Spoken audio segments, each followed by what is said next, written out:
in the points race. He now sits down and makes his way down the front straight and starts to tuck in. 3 laps to go in this under 19 men's time trial. They've got a 1 kilometre ride here. And as Foster makes his way down the front straight, he reaches the halfway mark. 2 laps remaining in his race, 35.236 seconds. The time after 2 laps. Foster now making his way around the bank and down the front straight to collect the bell. 1 lap to go for Foster. Down the back straight now, he's coming up to get half a lap remaining. And he's going to make his way now around the bend and down the front straight towards the line, and he'll set a time of 1 minute and 6.954 seconds.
Just like to make an announcement that now that we've got our racing underway, if we could get our riders to start to make their way to where they need to be before their events begin, just so we can keep things going quickly and smoothly and make sure we're not running over time. Oscar Gallagher for Australia, just ahead of Liam Ramsey for New Zealand. As they make their way around, they're going to get 2 laps to go. Gallagher splitting first, Ramsey splitting third, just over half a second down on the Australian. Gallagher now makes his way around the bend and down the back straight to collect the bell. The bell rings for Ramsey as well. And down the opposite straights they go. Half a lap now remaining for both. Gallagher rounding the bend and making his way down the back straight towards the line. He's going to set a new fastest time of 1 minute and 5.502 seconds. Ramsey moving himself up into provisional second over that last lap there. 106.633.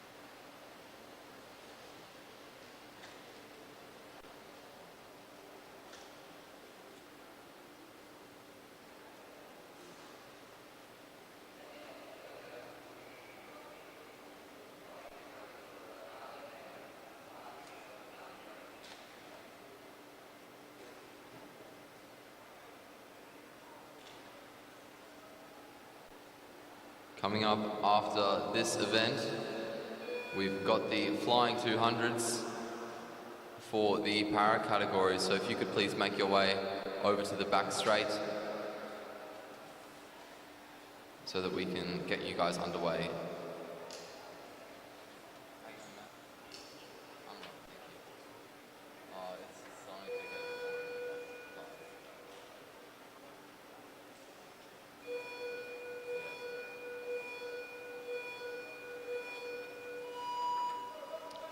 Good starts on both sides by Wilson Hannon and Wolf Penne. As they make their way down the opposite straights, it looks like Penne just ahead of his countryman. And after the first lap, Penne splits first and Hannon splits fourth. Down the opposite straights they go again.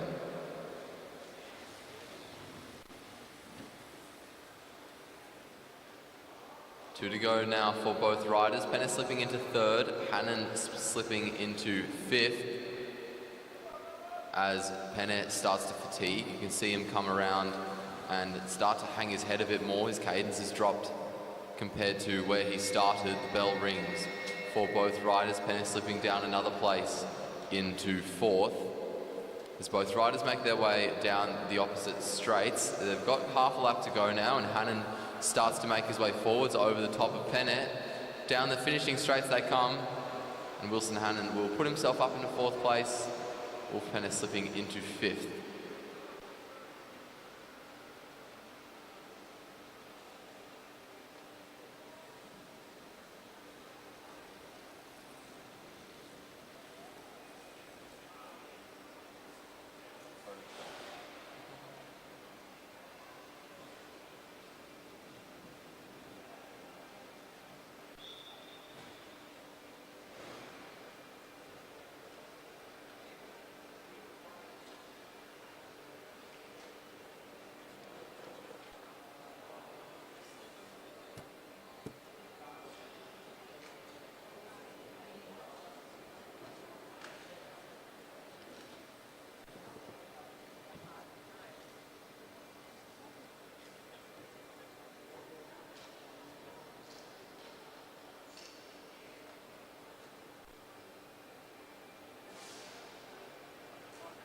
He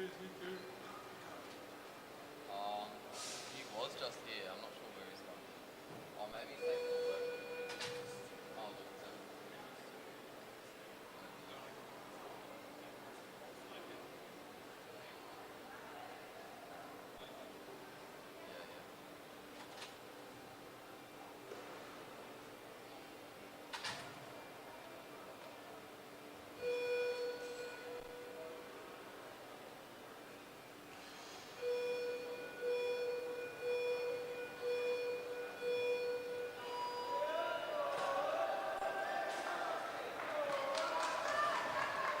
Austin Norwell and Magnus Jameson on the track now, both riders representing New Zealand. After the first half lap, it's Jameson just ahead of Norwell, and as they come down their respective ending straights, Norwell splits seventh and Jameson splits fourth. Both riders now trying to settle in and hold on to the pace that they've set themselves. Round they come again to get two to go. Jameson moves himself up into second and Norwell into fifth. And now they're going to start to hurt as they come around to get the bell. You can see Norwell start to hang his head. He moves himself up into third though over that next lap. Jameson moving himself up into first, now with half a lap to go. Norwell also with half a lap to go, making his way down the front straight. Jameson down the back, he'll set a new fastest time of 104.598 seconds. 105.452, the now second fastest time by Austin Norwell.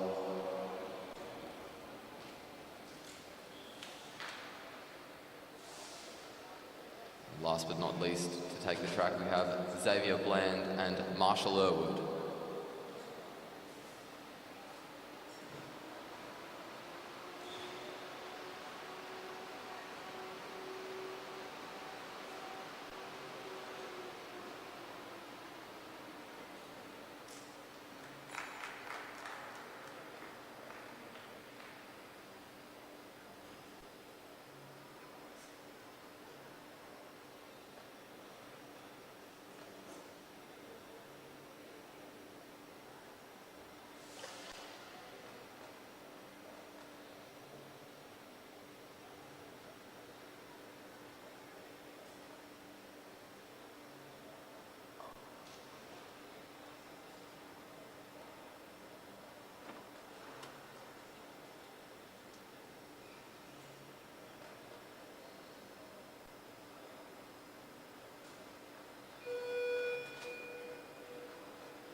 Big starts there by both riders. Xavier Bland, especially with a pretty quick acceleration, he comes out quite a bit ahead of Irwood after the first half lap. And as they settle in, there's quite a substantial gap. Irwood splitting 9th, Bland splitting 1st. Let's see if Bland can hold on to it as both riders start to settle into the pace that they've set themselves. 2 laps to go for both riders, and the gap is about 1.5 seconds in the favour of Bland. Down the back straight goes Bland. He gets the bell. He's slipped into 4th. Irwood has pushed himself up into 8th. Around the bank and down the front straight. He's got half a lap to go. Irwood with half a lap to go down the back straight. Towards the lines they come. And Bland holds on to 4th. Irwood pushes himself up another spot into 7th. And we'll go now to the flying 200s.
Talia Clayton-Goody now taking the track for Australia for the first event in the Para Omnium, which is a flying 200.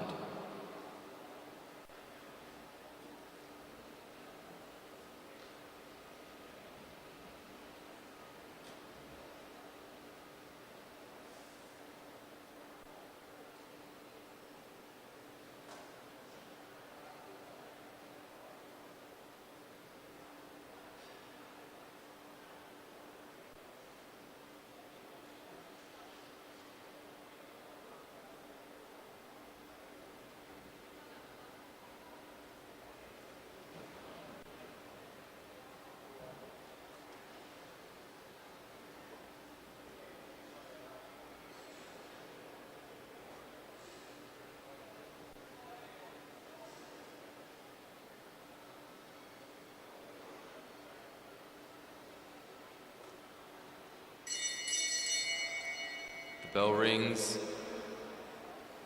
1 lap to go. Talia Clayton-Goody now makes her way to the bottom of the track and crosses the line to start the clock. Down the back straight she goes now, and she will split with a time of 7.759 seconds at the 100-metre mark.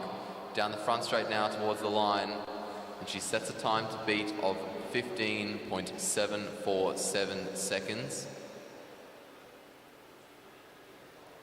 And next to come onto the track, we have Caitlin Sherman for Australia.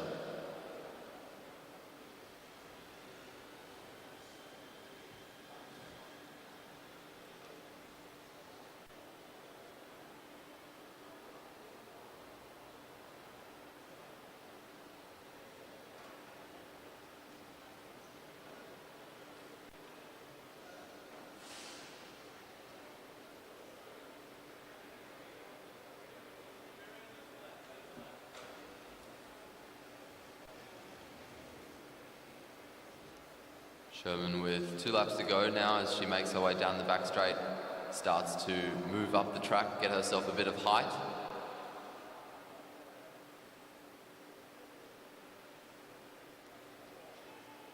And as she comes down the front straight, the bell is going to ring.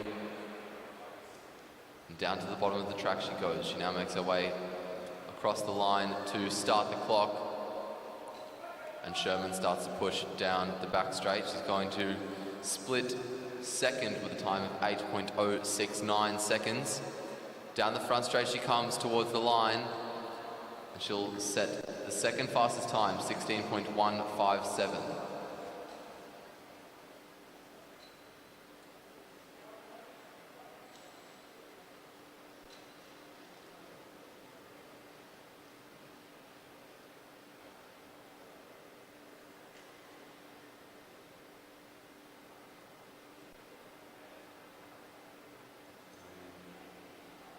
Annalise Hodge now making her way around the track for Australia. First rider in our C2 classification with 2 laps to go.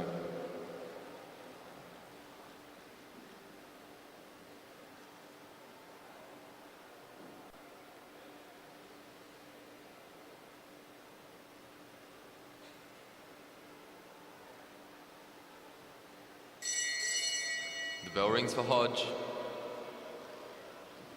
And she now crosses the line to start the clock. Down the back straight she goes. And at the 100-metre mark, she splits third, 8.134 seconds. The time for the Australian. Down the front straight now she comes towards the line and sets a time of 16.386 seconds, the third fastest time thus far.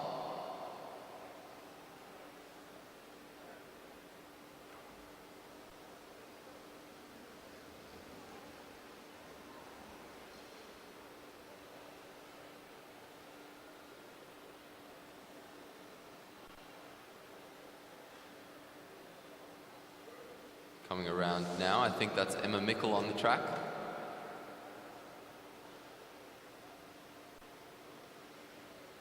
Making her way down the front straight and around the bend. Mickle trying to give herself a good bit of height on the banking.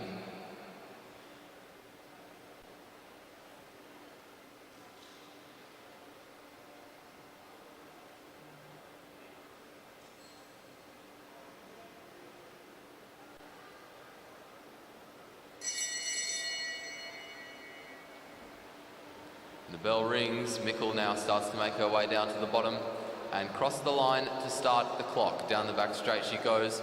She's looking quite a bit faster than our previous riders, and she's going to split first, 7.654 seconds for Mickle. Down the front straight now towards the line, and she'll set a new fastest time by about a tenth of a second, 15.651 seconds, the time for the Australian.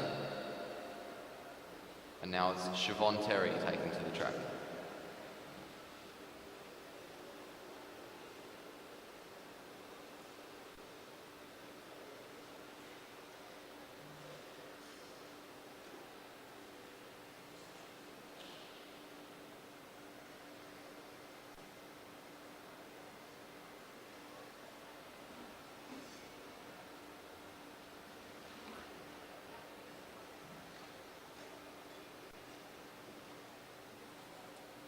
Down the back straight, Siobhan Terry with a good amount of height, really staying as close to the fence as she can to maximise her use of the banking.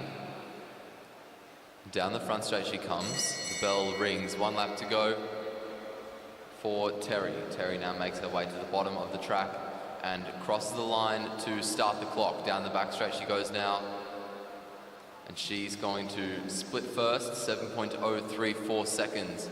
The time for the New Zealander. And down the front straight she comes now towards the line and sets a new fastest time, 14.249 seconds.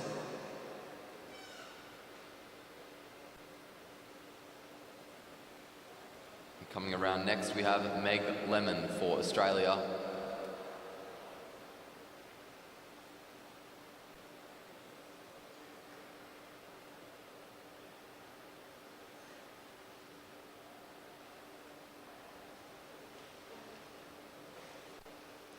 Lemon coming down the front straight now. Again, making good use of the track at the moment as she gets 2 to go. Down the back straight she goes now, really pushing herself up towards the fence, trying to use as much of the banking as she can as well, gaining speed down the back straight as it flattened out. Down the front straight she comes and the bell rings. Meg Lemon coming to the bottom of the track, taking a pretty gradual line. She crosses the line to start the clock now and heads towards the split marker. Splitting first, the first rider to go under 7 seconds in the first 100 meters, and doing so by almost half a second. 13.278 the time for Meg Lemon in the end. New fastest time by about a second.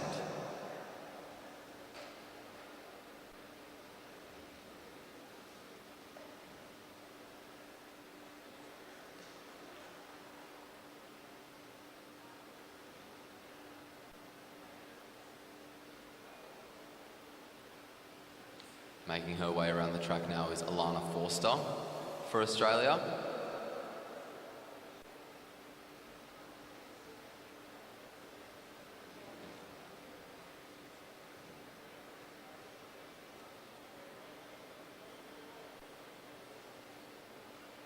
Forster looking pretty quick at the moment. She makes her way around, out of the seat pretty early. She comes now down the front straight to collect the bell. Forster also taking a pretty gradual line down to the bottom of the track. And now she starts the clock towards the split marker. She goes and she splits second. 6.722 seconds the time for Forster. She now makes her way down the front straight. She'll hold on to that place and set a time of 13.66 seconds. Sharon Boyd now making her way around.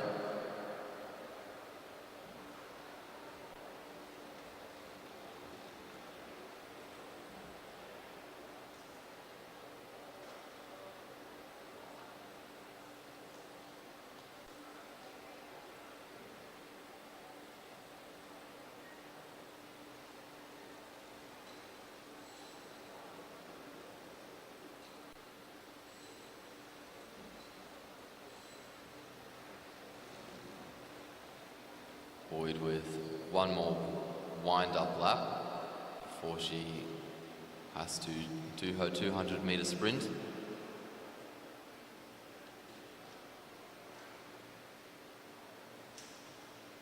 Out of the seat and down the front straight she comes. The bell rings for her and she starts to make her way down to the bottom, crossing the line to start the clock. Boyd now rounds the bend and makes her way down the back straight.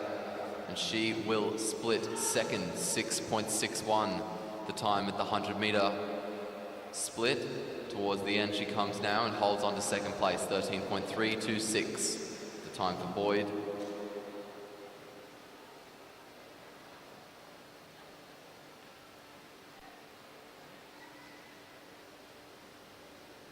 And now on the track we have Erin Rowell.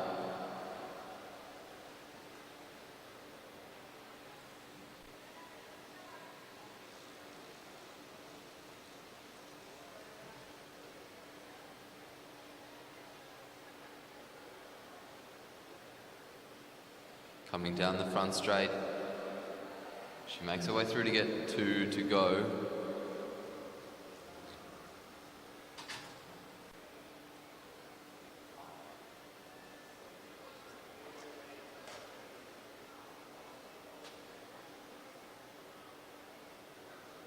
Around the bend and down the front straight. She goes out of the seat as the bell rings. Rail crossing the line to start the clock. She now rounds the bend and makes her way down the back straight towards the split line. 6.112, the new provisional fastest time at the halfway mark. Towards the end she comes and sets a new fastest time of 12.488 seconds.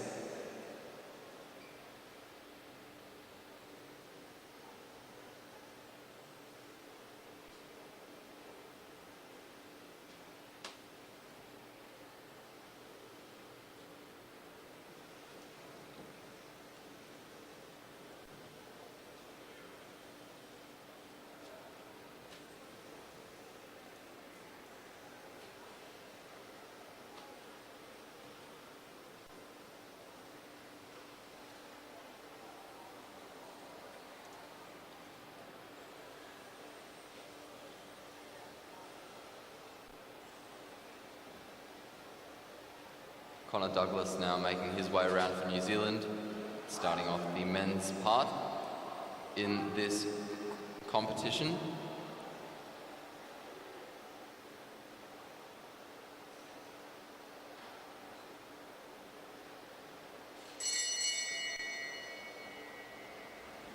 The bell rings for Douglas. He's looking pretty quick as he crosses the line to start the clock, making his way down the back straight towards the line. 5.558 seconds the time for Douglas at the 100-metre mark, really looking fast as he comes through to set a new fastest time of 11.192 seconds.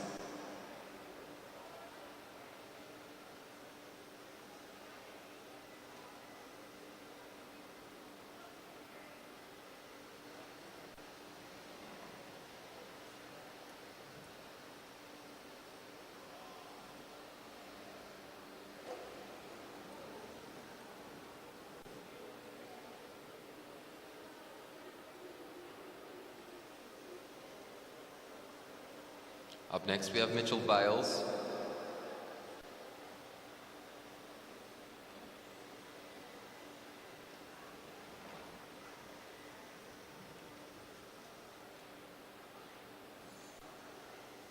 Bales now making his way down the back straight in his South Australian colours.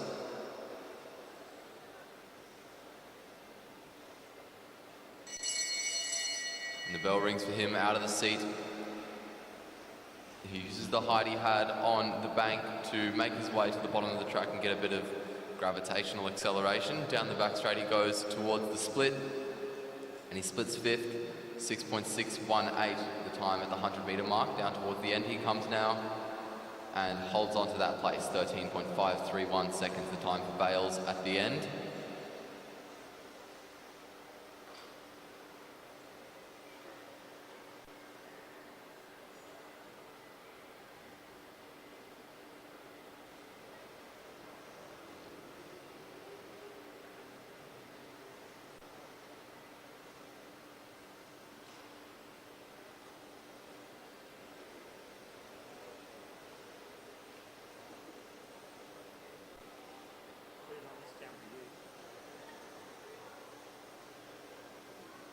Down the front straight now, making his way around. It's Ewan Edwards for New Zealand.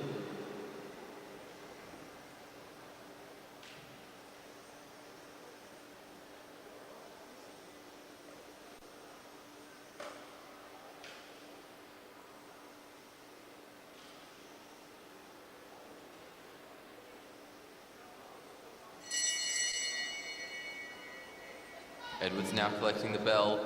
He makes his way around and starts the clock down the back straight, fighting hard as he pushes down the back towards the split, and he splits 5.908 second, and towards the line he comes through and holds onto that place, 11.759 seconds. And around now makes his way down the front straight. It's Kyle Willis,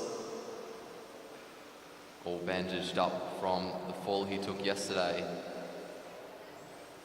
in the TT.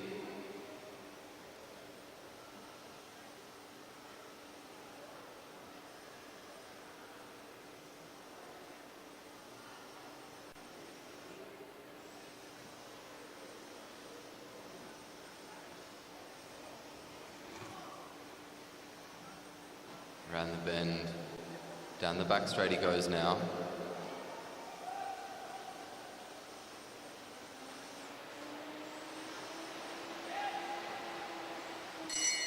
And now he gets the bell. Down to the line he goes, and now he starts the clock. Willis making his way down the back straight towards the split, and he's splitting fourth, 6.235 seconds for Willis. And towards the line he comes now and holds on to fourth, 12.541. The time for Kyle Willis in the end.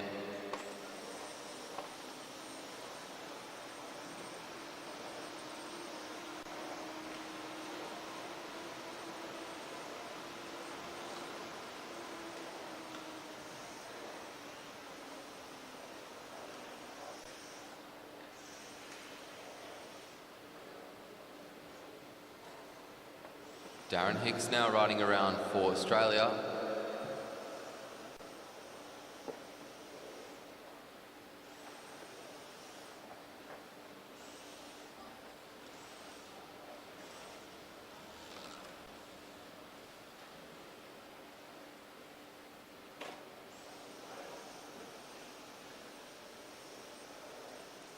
Around the bend and out of the back straight he goes now.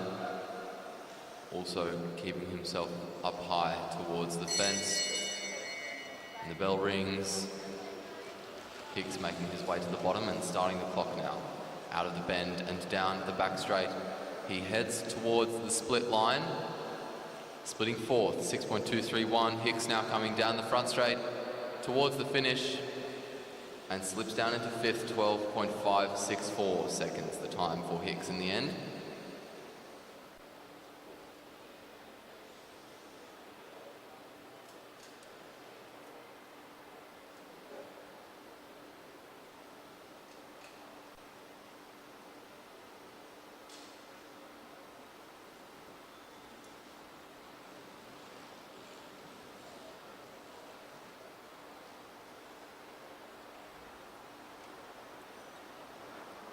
Greg Walters coming around now for Australia.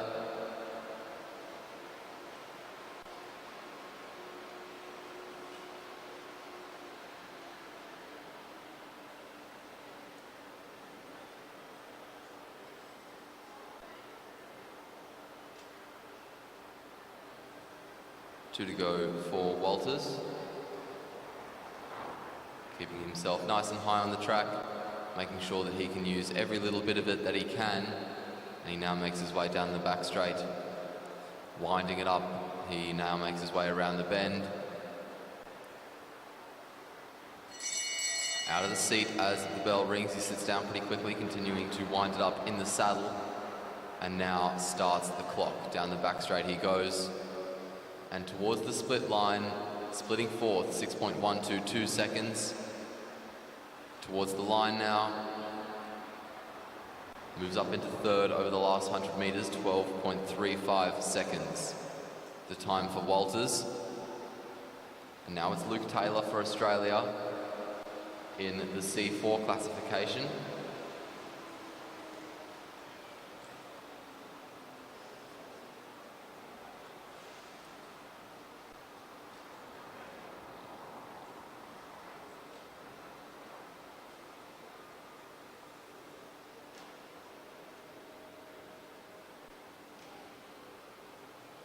Around the bend and down the front straight he goes.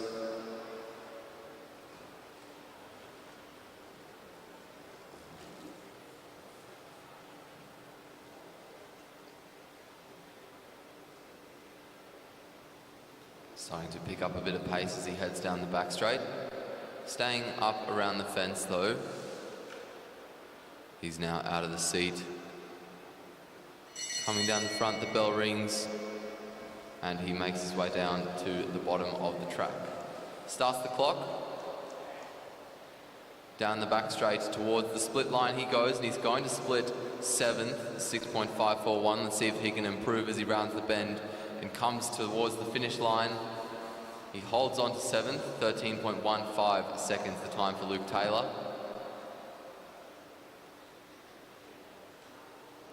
And our last rider in the Omnium Flying 200s, Corey Boddington.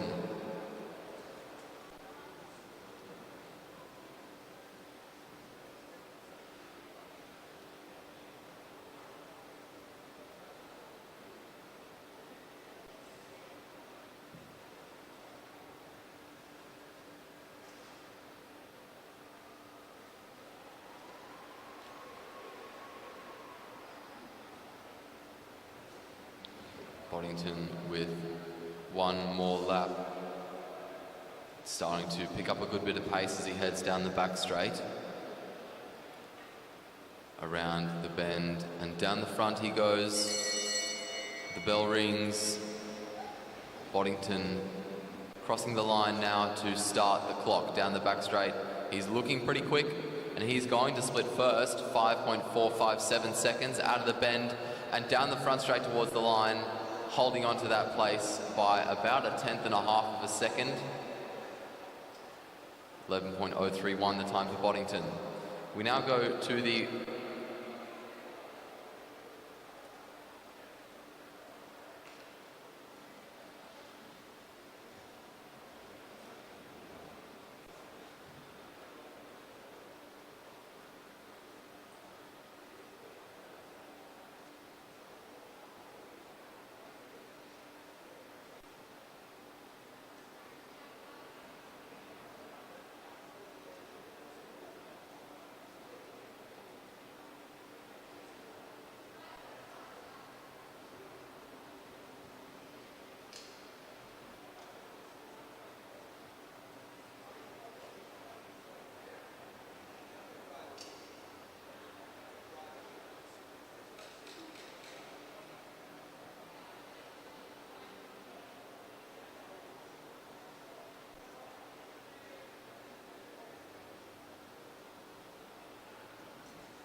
Madeline McNeil and Jackie Manglemore for Australia.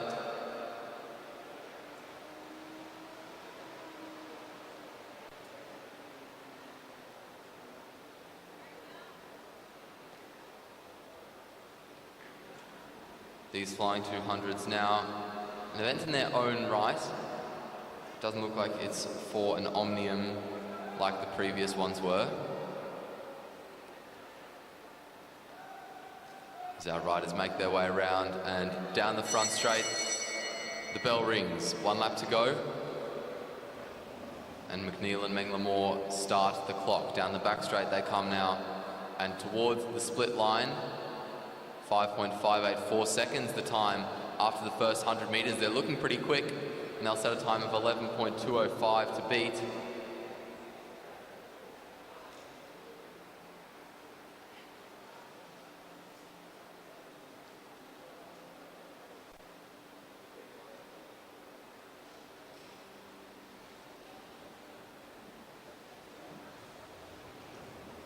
Now got Jessica Gallagher and Caitlin Ward for Australia.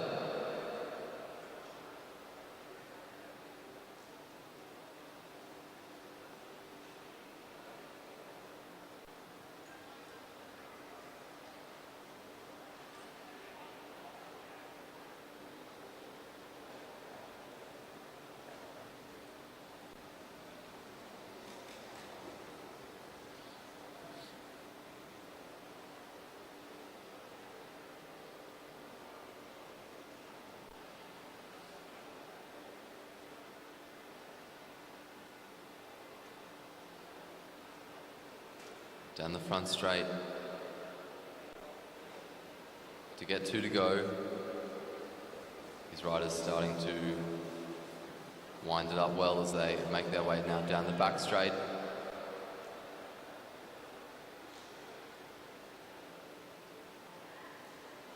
Out of the seat they come. They make their way down the front straight now to get the bell down to the bottom of the track and to start the clock. Out of the bend, down the back straight towards the split line. They're going to split first. 459 seconds, towards the line. 11.036, the new quickest time in this category thus far.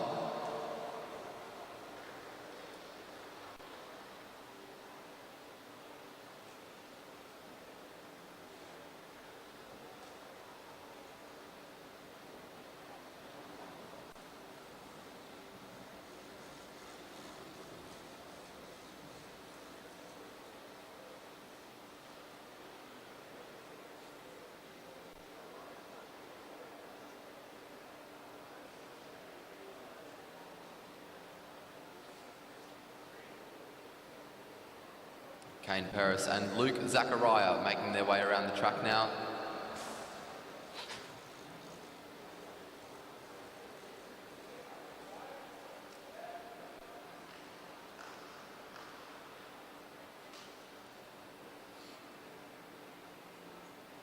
Down the front straight, 2 more laps to go. 1 more before their time will start. Out of the seat they go down the back straight to make the most of the banking. And they're carrying a lot of pace as they come down the front straight now. The bell rings again. And they make their way to the bottom of the track to start the clock. Down the back straight they go towards the line. They're looking very fast, 4.961 after the first 100 metres. Down the front straight towards the line, 10.058 the time for Paris and Zachariah.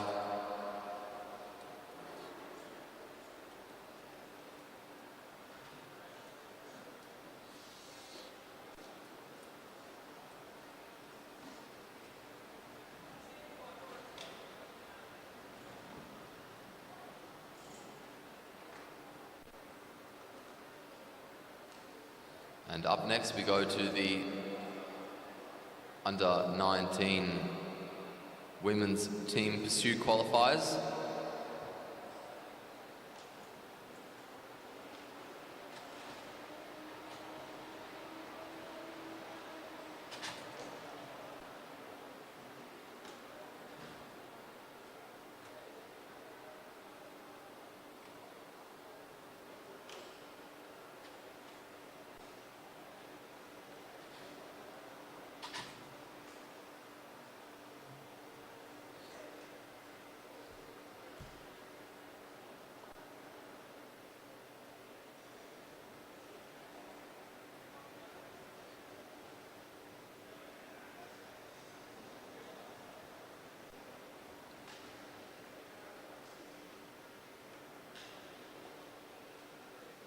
First to take the track we have Belinda Bailey, Lilith Jones, Amy Masters and Alana Hribar for Victoria.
Clean starts there as Amy Masters leads the Victorians out of the gate. Lilith Jones on her wheel.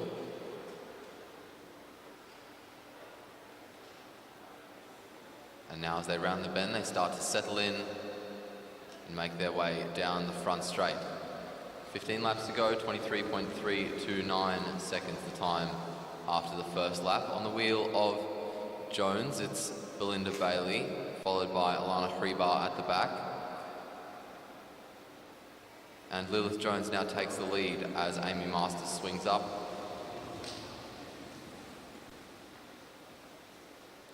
Down the back straight they go.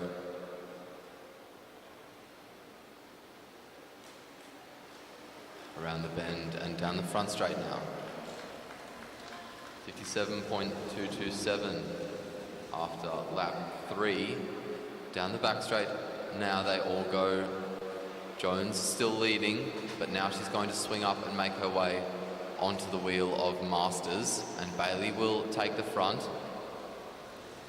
Jones not really using all of the track that she could, but it didn't look like she really needed to, looking pretty comfortable as she came onto the back wheel of Masters. And the riders now 1:31.228 after lap 5. Bailey makes her way onto the back, leaving Hribar to take the charge at the front. 1:48.185 at lap 6. Down the back straight they go now. Masters takes the lead after Hribar pulls off. She just leaves a little bit of a gap open as she makes her way back on. Masters even more so. Also only doing half a lap turn. Masters maybe starting to show a bit of fatigue, which might not be ideal this early on in the ride. Jones making her way around.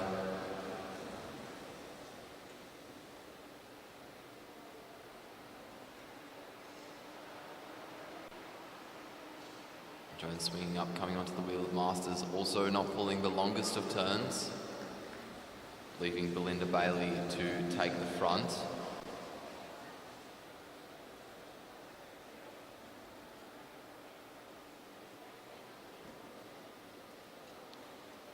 Down the front straight they all come. They're going to get 6 to go. And they come around down the back straight. Down the front now. And it's Hribar who's in front. Hribar powering on as she leads them down the back straight. They got 5 laps to go there. They're going to come around to get 4 to go as Hribar swings up. So Amy Masters leads them to start on their last kilometre. They're just falling behind schedule, and Masters swings up. She's not going to get back on. And there are now just 4 riders left in this race for Victoria. Down the front straight. 3 laps to go. Jones still leading.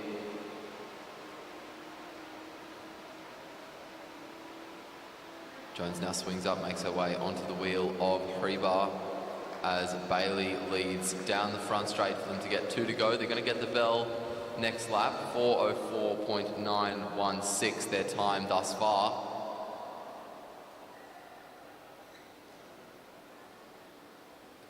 Around the bend and down the front straight they come now to get the bell. 1 to go. Alana Hribar leads down the back straight. She's going to lead them into the finish. Out of the bend, the group come 3 abreast.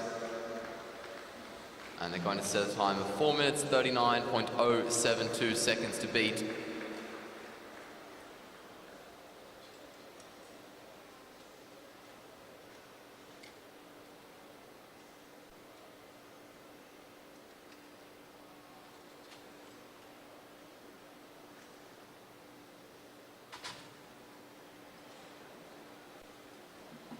The next riders to take the track are Lauren Bates, Felicity Wilson-Huffington, Kira Will and Sally Carter for Australia.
No major complications for the Australians there as Kira Will leads them out of the gate and around the bend.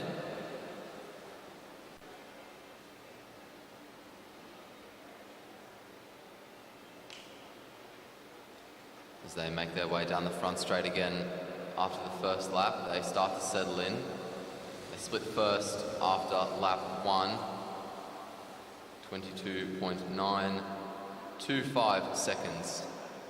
The time after the first lap, and now Will makes her way onto the wheel of Wilson Haffenden as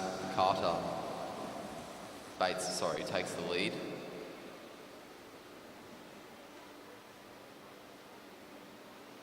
Bates now making her way onto the back as Carter takes the front. Still holding on to first place, the Australians, 55.688 seconds after the third lap. Carter now leading them down the back straight and around the bend through to finish their first kilometre with a time of 1 minute 12.466 seconds. And Carter now makes her way onto the back. Wilson Haffenden, the Australian and Oceanic individual pursuit champion, leading the Australian team now down the front straight, keeping them in first place. 1 minute 29.137 seconds, the time there.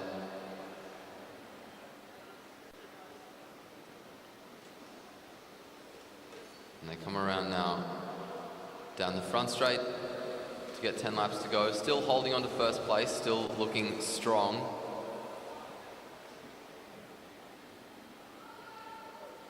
The riders making their way around as Kira Will swings up and lets Lauren Bates come through.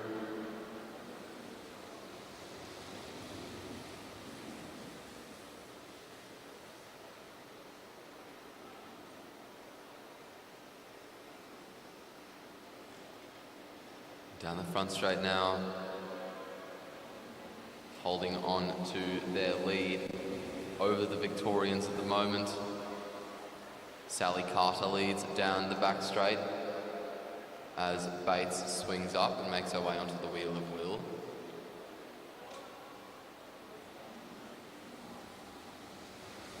.235.988 the time now for the Aussies. Carter swings up, makes her way onto the wheel of Bates at the back, and Wilson Haffenden takes the front, leading the charge down the back straight.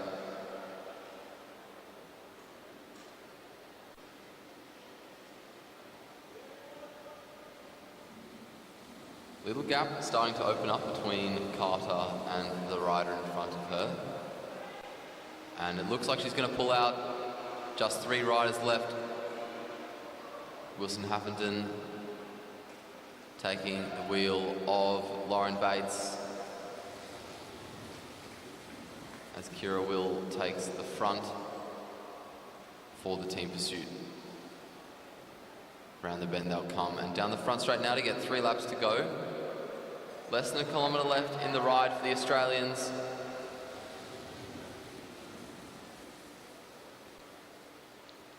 Down the back straight, Lauren Bates leads, starting to hang her head a bit as she rounds the bend.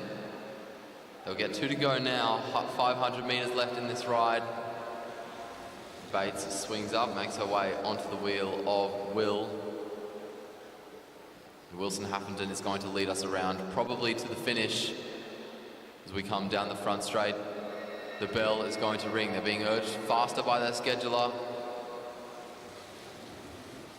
Out of the bend, down the back straight, half a lap now remaining for the Australian team. Down the front straight towards the line. They go 3 abreast, and they're going to set a new fastest time by about 6 seconds. 4 minutes, 33.226 seconds, the time for the Australian team.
Around the bend. Down the back straight go the riders for Canterbury. Georgia Simpson, Elena Worrell, Megan Baker and Caitlin Kelly.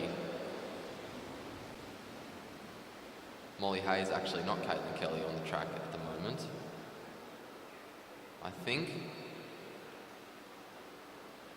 Down the front straight we come, it's Simpson who leads.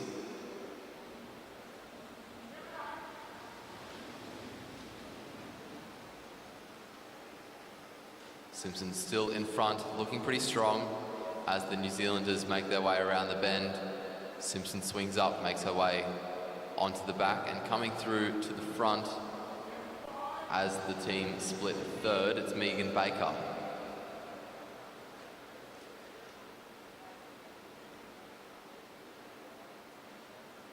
Baker pushing on as they head down the front straight now.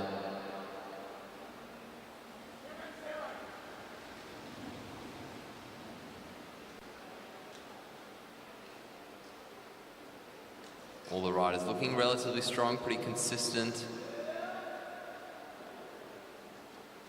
Baker really pulling a big turn here as the New Zealanders stay in third. And Baker swings up, makes her way now onto the wheel of Simpson. Down the back straight goes Hayes at the front of this group.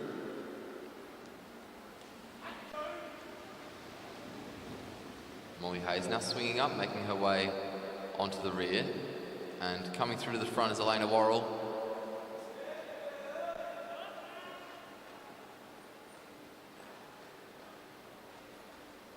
Worrell pushing on, the team still in third. And only a half lap turn there by the looks of it, or maybe a full lap turn by Worrell, as Georgia Simpson retakes the lead. Simpson leading down the front straight. We're now halfway through this ride. 2:29.170 the time at this point.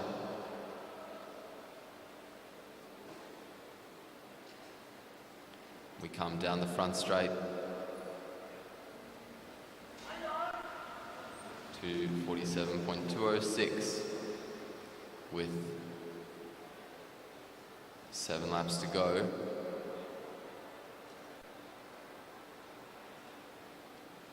Down the front straight now, it's Simpson still leading. Simpson pulling quite a big turn here. She now makes her way up and onto the wheel of Worrell as Baker rolls through. Baker probably looking to take a pretty big turn as well.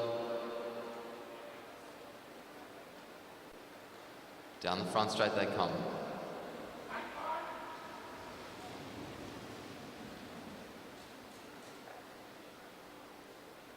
A little bit of a gap there between Hayes and Worrell. I'm not sure if it's one of fatigue.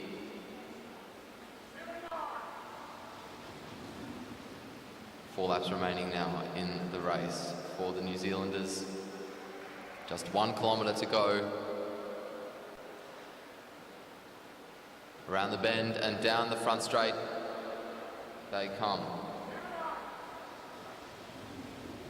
3:59 with 3 to go. Baker still leading them. And Baker will continue to do so for at least another half lap. They're going to come down the front straight now and get 2 to go. And Baker swings up. Hayes comes through.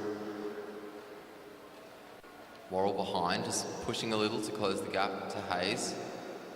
As well as that, it looks like Baker has let a bit of a gap open up between herself and Simpson in front as they collect the bell. Hayes swings up and she's going to stay there for the last half lap. We're just going to have 3 riders and they pull up very early. Down the front straight they come. 4:52.536 the time for Canterbury.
Coming up next, we have the sprint between our two WB classified riders, Jessica Gallagher and Caitlin Ward in one team, and Madeline McNeil and Jackie Mengler-Moore in the other.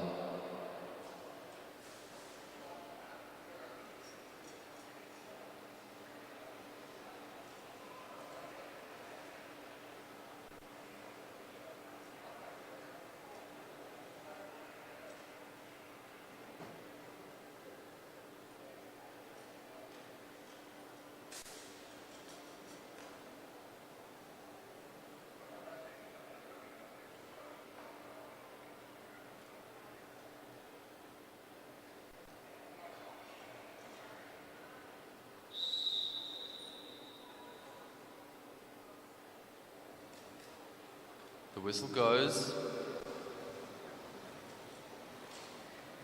and the riders in the green and gold are quick to try to take the front. Mengler-Moore and McNeil tried to fight them off. It looks like they're going to try to get themselves a bit of height over Ward and Gallagher. And they start to wind up forwards, trying to gain some speed and come over the top of them. 2 laps to go, the two coming close together as they make their way down the back straight. Coming around now down the front straight, Ward and Gallagher trying to keep their opponents high as the bell rings, still doing so pretty well. Now, as they head down the back straight, they come to the bottom of the track and enter the sprinters lane. Gallagher and Ward ahead of Mengler-Moore and McNeil, and it looks like they'll hold on to it.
We now go into the elite women time trial qualifying. Emma Stevens and Indiana Leishart, our first riders to take the track.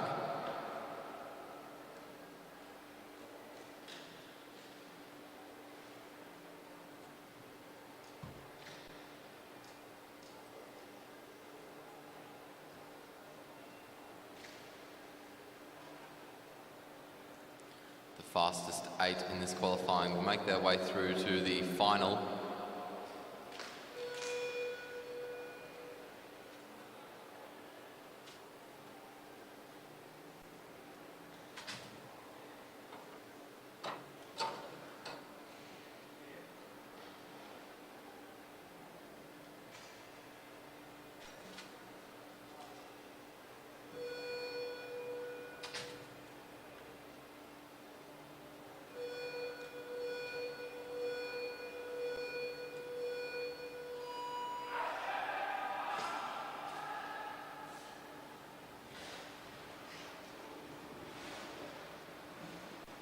Down the opposite straights they go.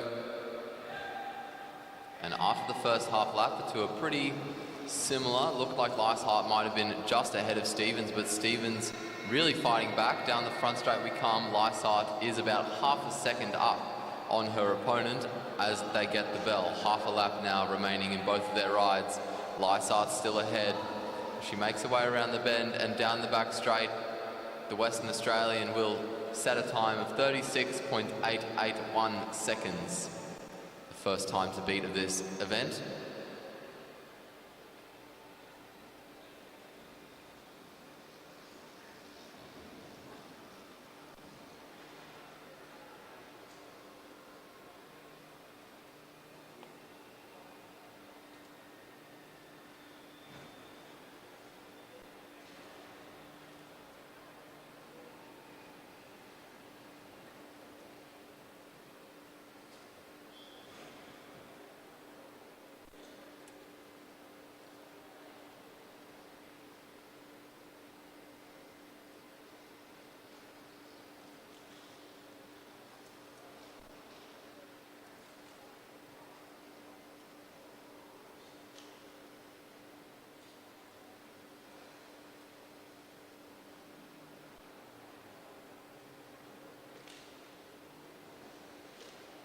Jacqueline Knock and Danica Blinko to take the track now.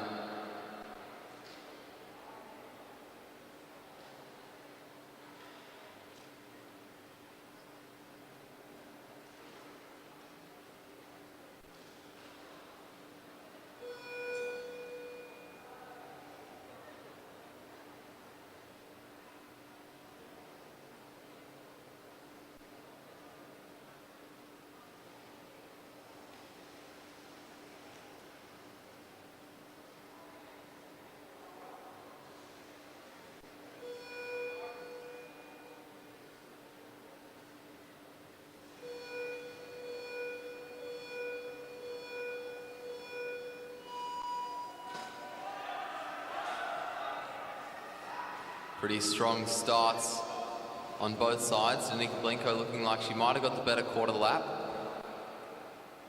And at the halfway mark, that does seem to be the case. Blinko just ahead of Knock. And they make their way down their respective straights to get the bell, and Danica Blinko just ahead of Jacqueline Knock by about 1/10.5 of a second. Half a lap to go now. Knock trying to fight back. Blinko holding her off thus far, around the bend and down the back straight towards the line she goes. Sets a new fastest time, 36.105. Jacqueline Knock provisionally second, 36.548.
Selena Ho and Eliza Bennett both getting away pretty well off the line.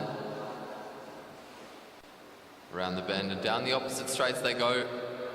And it's Ho with the better half lap. Really aggressively accelerating there. She makes her way down the back straight. She's going to split first as she gets the bell. Bennett splitting fourth, about half a second down on Selena Ho. Half a lap to go now for both riders, and it's still Ho that's ahead. Bennett really fighting to push forwards though. Very close on the line. Selena Ho with the new fastest time, 35.7. Ahead of Bennett by just a tenth.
Good starts on both sides. Thomas and Clark for Australia on the front straight. Olivia King for New Zealand on the back. And after the first half lap, it's pretty close, but it's the New Zealander who gets away faster around the bend. And down the back straight she goes now to get the bell. King splitting first with a new provisional fastest lap. Half a lap to go now, and she's really starting to extend her lead over Thomas and Clark. Down towards the finish she goes and sets a new fastest time. Thomas and Clark holding on to second place but coming through 2/10 down. 1.2 seconds down, sorry, on Olivia King. King with a very good time there.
Good starts on both sides. Sophie Watts getting away especially well. And she makes her way down the front straight. After the first half lap, she gets away better than Kalinda Robinson, both riders in their South Australian Sports Institute kits. Watts splits second, Robinson splits fourth as they get the bell, and half a lap to go now. Robinson still with a bit of ground to make up over Watts. Watts making her way out of the bend and towards her finish line on the back straight and holds on to second place. Robinson holding on to fourth.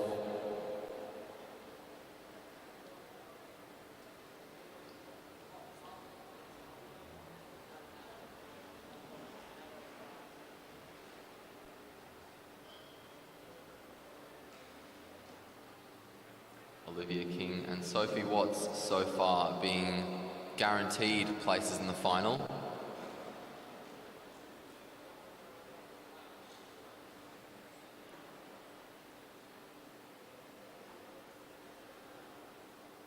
Up next, making her way onto the back straight, that looks like Amelia Sykes. And coming onto the front straight, we have Brianna Hargrave.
No major complications for either rider after their starts.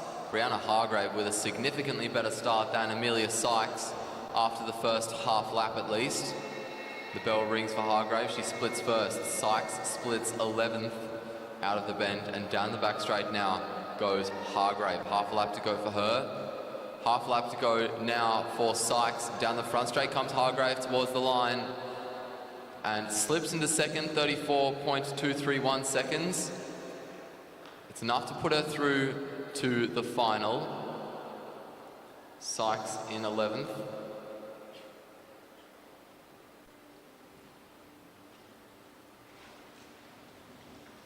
Which means Thomas and Clark will be guaranteed a spot in the final as well.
On the back straight there, we have Molly McGill. On the front straight, Alessia McCaig. Both riders representing Australia.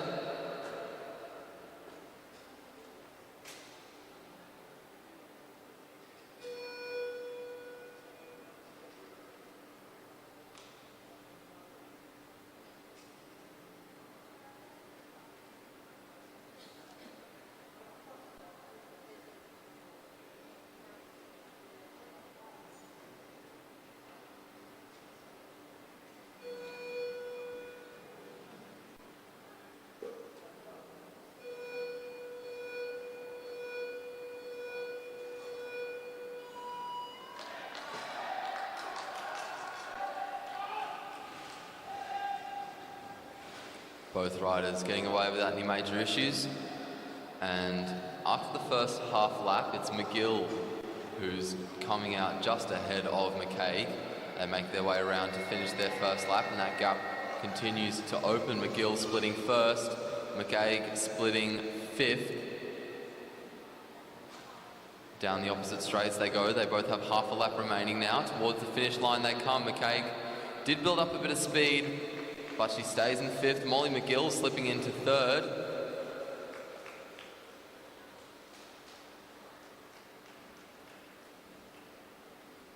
But both riders will make it through to the final.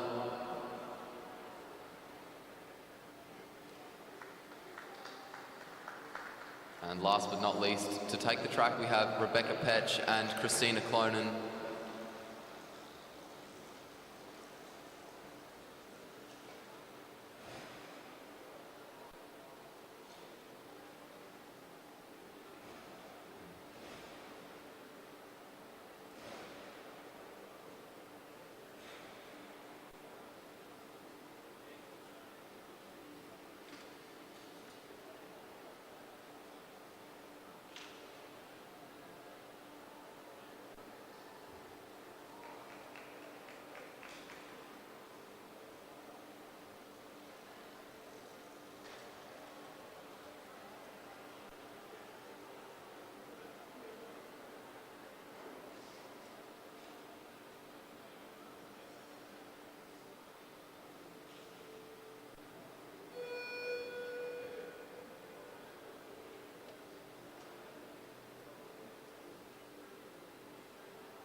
Very strong starts from both riders. It looks like they're pretty close together as well. They come down and it looks like maybe Clonan just ahead of Petch after the first half lap. They're going to get the bell, and Clonan does split first by 1/10 of a second over the New Zealander.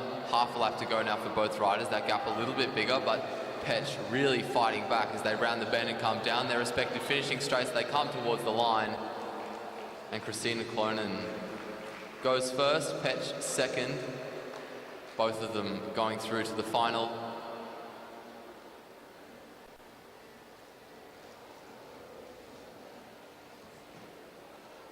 And we come to the next round of the Para B sprints.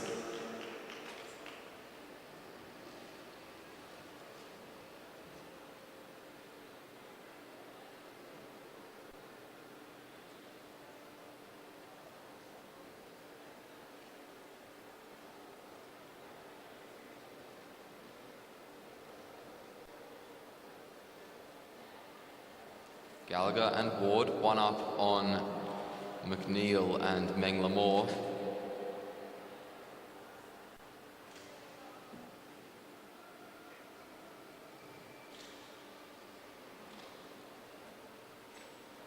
Based on both the attitudes of both riders and also the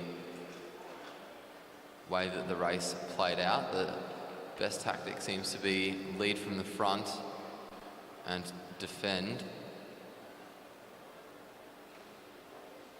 Gallagher and Ward starting on the inside. They put a lot of effort into coming over the top in the early stages of the previous race, so maybe McNeil and Menglemore will try to do that as well. It'll be a lot of work to come around towards the end of a lap.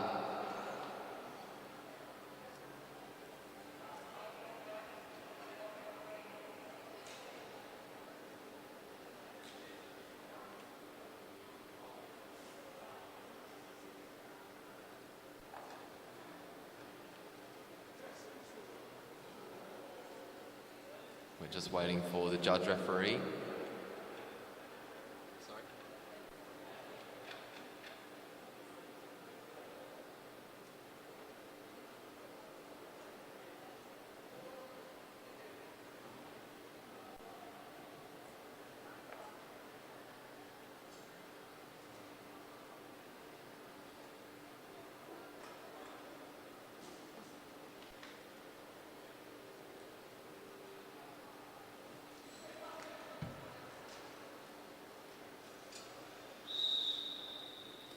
The whistle goes now. Both riders accelerating pretty strongly. And Ward and Gallagher defend their spot at the bottom, starting to push Menglemore and McNeil high. Menglemore and McNeil continuing to accelerate, trying to come forwards over the top of Gallagher and Ward. 2 laps to go, both of them going very, very quickly, and both of them now staying pretty low to the track. Menglemore and McNeil really holding their ground against the Australian team riders. And down the front straight we come, the bell rings. 1 lap to go, and they start to slip behind. They try to take the slipstream of Gallagher and Ward. Gallagher and Ward continuing to pull away, fighting hard down the front straight. And they'll take out that second sprint and get themselves a gold medal.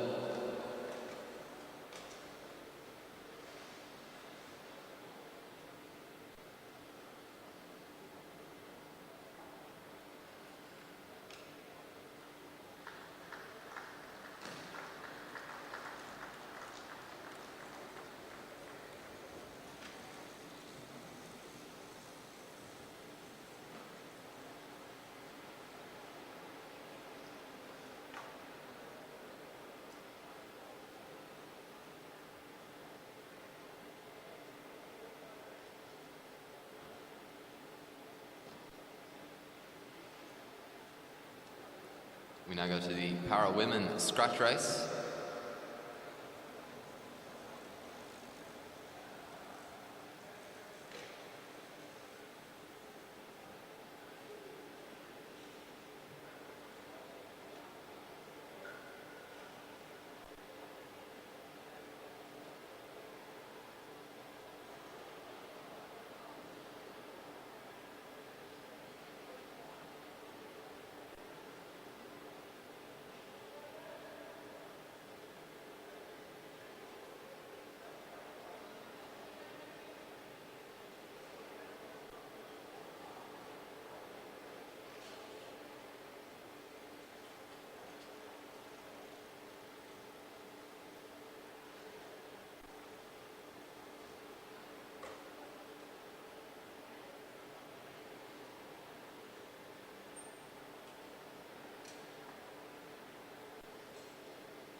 And our riders now start to take the track.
Meg Lemon at the front at the moment.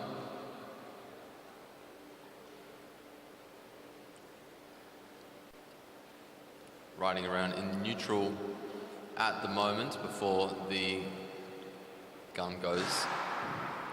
Our race is now underway. Lemon in the lead. Erin Rowell on her wheel.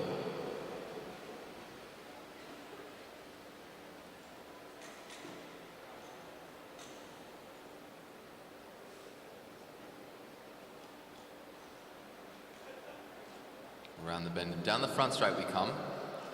39 laps remaining for the group.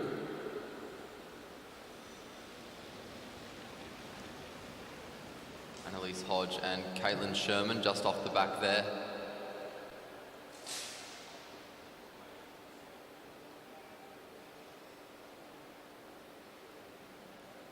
Down the front straight we come now. 38 laps to go.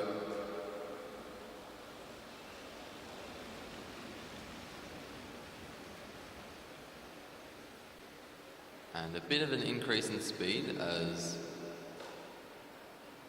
Erin Rowell comes through, but she swings up, short turn from the rider behind as well. Look over the shoulder as Sharon Boyd moves up, and now leading us around is Siobhan Terry.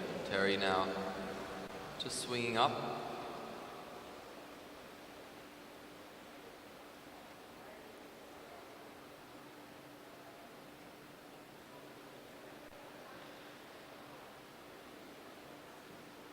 Down the front straight we go, 36 laps remaining. A look over the shoulder from Talia Clayton-Goody, keeping an eye on the riders around her. And Lemon making her way forwards over the top. That looks like maybe Alana Forster trying to follow the wheel. Might be Emma Mickle though. We come down the front straight. It is Forster. 35 laps remaining. And Forster over the top of Lemon, the two starting to pull away from the rest. Sharon Boyd there leading some riders down the front straight. 34 laps to go. And Forster now swings up. Meg Lemon looking to go with her. They've got a bit of a break now, and it looks like they're willing to commit to it. As they make their way around, they come down the front straight. 33 laps to go. Lemon swings up, lets Forster go through, and there's a move by Erin Rowell from the back to try to bridge to these leaders. She's doing so successfully thus far. Sharon Boyd looking to try to go with her. Amanda Reid behind her, looking to push forwards as well.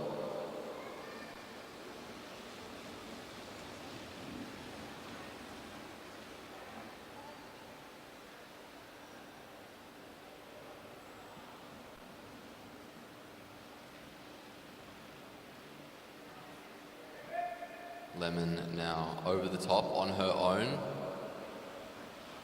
as Forster rejoins the main bunch. Look over the shoulder from Lemon. It looks like she's still going to try to commit to her move, and she's doing so pretty successfully. She's got a quarter of a lap up on the bunch. Rowell has just decided to lead the peloton. She's not putting in the bridging effort anymore though. 30 to go. And the gap now out to about a straight. Lemon making her way around and down the front straight to get 30 to go. And we're a quarter of the way through our race. Another move from Forster. And a response from Boyd. No response from Rowell though. We come down the front straight, 28 to go.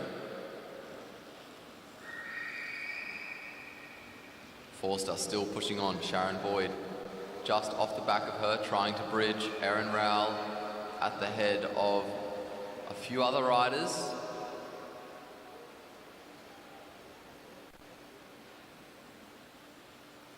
.27 to go.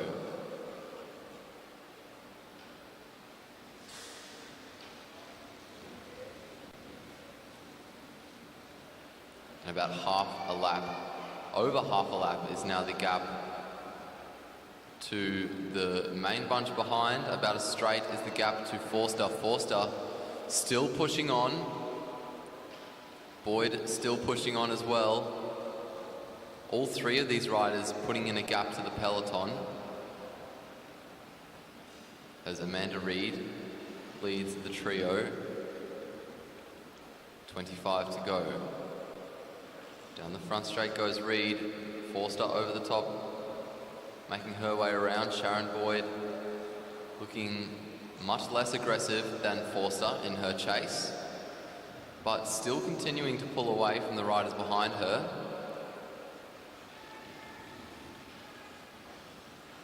Meg Lemon now making her way onto the back of this trio of riders that she was with before.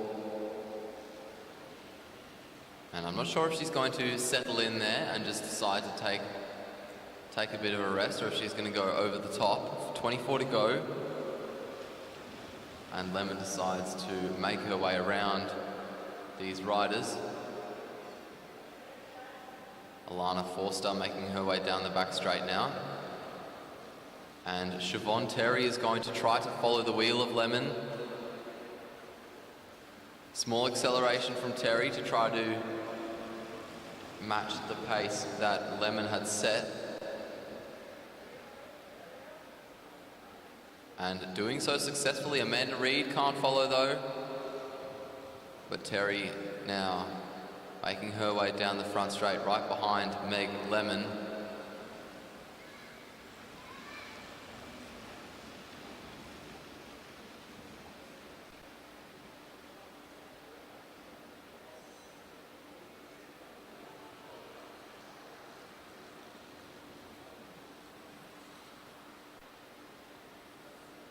.21 to go.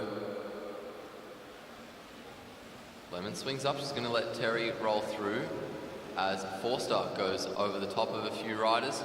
Looks like this might be Forster's chance to bridge as our leaders start to slow down a bit.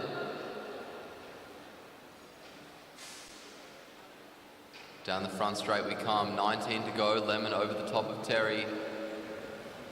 Terry trying to follow the wheel, Alana Forster making her way onto the back of Terry, and Terry accelerates again down the back straight to close the gap to Lemon in front. 18 laps remaining.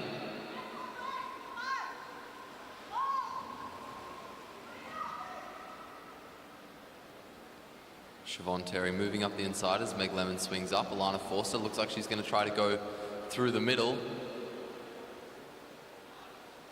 Sitting now at the hip of Terry. Siobhan Terry, though with our breakaway, technically placed in fourth,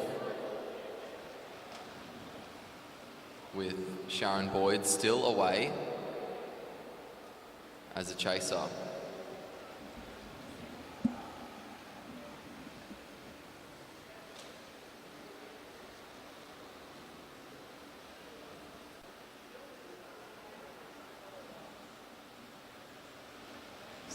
Laps remaining. We're past the halfway mark. Lemon swings up, Forster rolls through, Erin Rowell leading Amanda Reid around.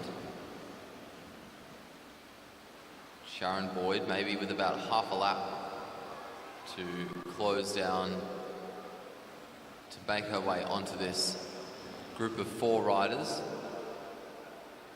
Down the back straight go the group of 3. I'll look over the shoulder for Terry. Maybe looking to roll up. Forster following the wheel, now moves forwards down the inside. And another little surge from Alana Forster as she takes the front. 14 laps to go for these riders. We make our way down the back straight, and Forster's actually gapped Terry. Terry starting to slip back. Meg Lemon having to put in an effort over the top of her to get there. And we make our way down the front straight. Look over the shoulder from Forster to see the gap between herself and the riders behind. Sharon Boyd, meanwhile, makes her way over the top of Reid and Rowell.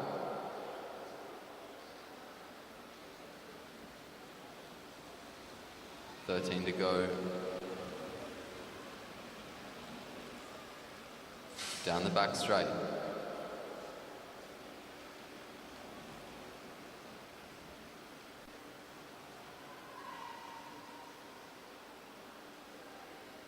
$12 to go now. Boyd still on her own, but as Meg Lemon leads Alana Forster over the top of Reid and Rowell for the second time, there might be a catch of Boyd within the next lap or two.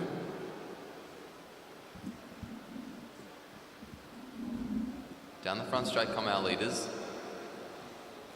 and they make their way around the bend and down the back straight. Only about 10 meters left to catch Boyd.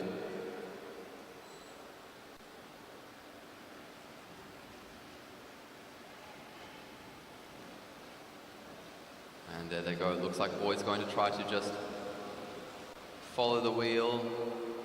Gap quickly opening up to Boyd behind. Maybe Boyd just deciding to stick to her own rhythm.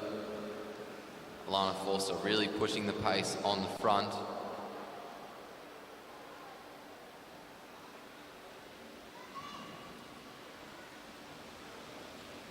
Meg Lemon on the front. The riders now are going to come around to lap Siobhan Terry. Terry moving up the track, maybe looking to follow them as they come around again.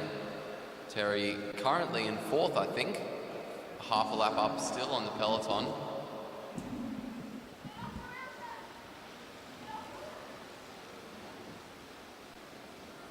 So maybe she's ahead of Sharon Boyd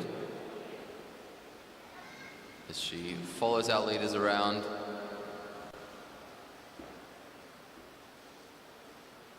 $6 to go.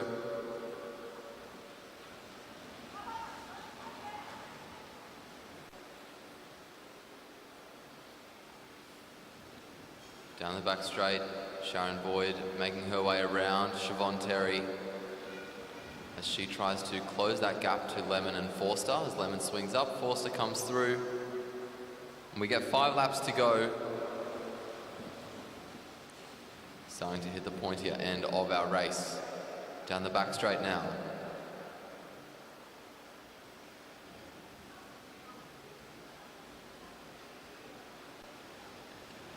Four laps remaining. Meg Lemon on the front, just wiping her nose there. Lana Forster behind her. Sharon Boyd still trying to close that gap. It's pretty small, but it's been pretty stagnant. Boyd having to do a lot of work to stay where she is. 3 to go now. Siobhan Terry checking over her shoulder, making sure she's all right where she is.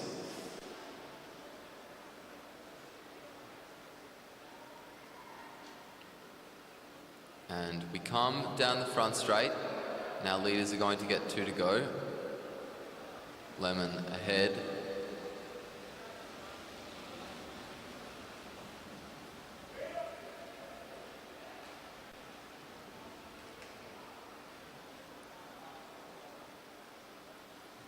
Alana Forster leads Lemon down the front straight.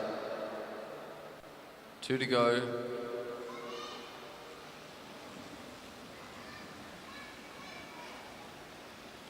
Down the front straight, the bell rings for Siobhan Terry. And we come down the front straight towards the line. 1 to go for our race leaders, Alana Forster and Meg Lemon. Lemon trying to push forwards now. Forster trying to hold her off down the back straight. Forster starting to slip back. Towards the finish line they come. And Forster will come in second behind Meg Lemon. Meg Lemon pushing on, taking the win. Second, Forster. Third will be Sharon Boyd. And fourth will be Siobhan Terry, coming down the front straight now.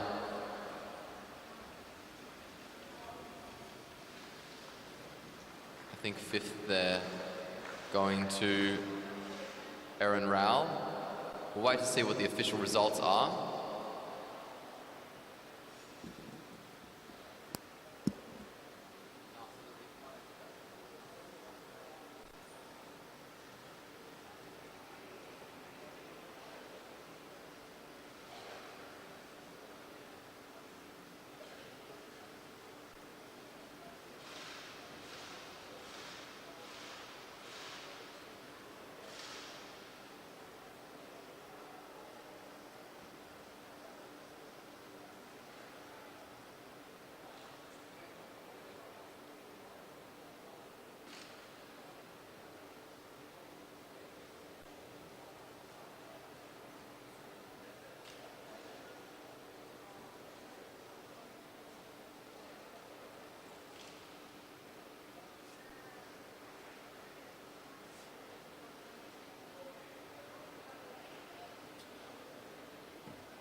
And we go now to our men's scratch race for the paras.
The whistle goes.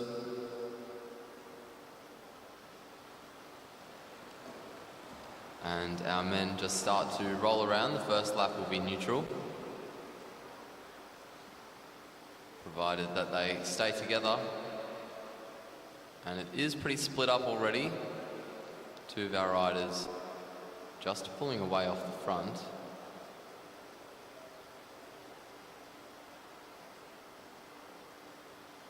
And down the front straight we go. The gun goes now. We make our way around the bend. 60 laps is what these riders have. 15 kilometres. There's 5 extra more than what the women had. Around the bend, our first move coming from Corey Boddington, and right from the start, he's really putting the pressure on the other riders behind. Kyle Willis leading the chase. Hicks trying to follow Willis as we round the bend and make our way down the front straight. Boddington still with a gap to the riders behind. Hicks now at the head of the peloton as we come down the back straight.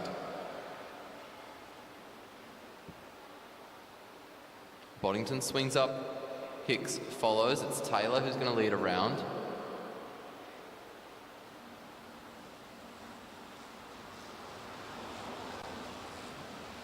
Luke Taylor looking pretty comfortable. He looks over his shoulder and one of our riders comes down. I think that's Ewan Edwards. He gets up pretty quickly. He looks all right, but his front wheels come out.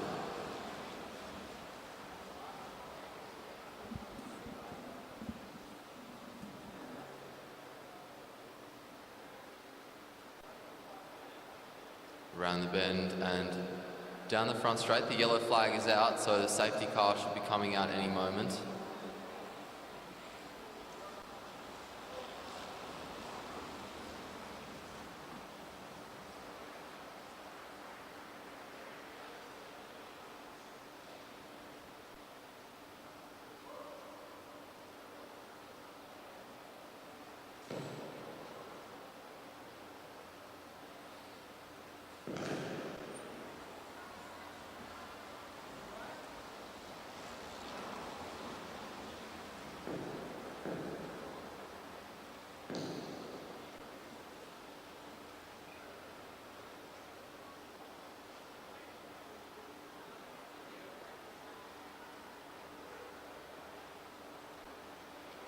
Down the front straight now, it's Taylor who leads. We're racing again.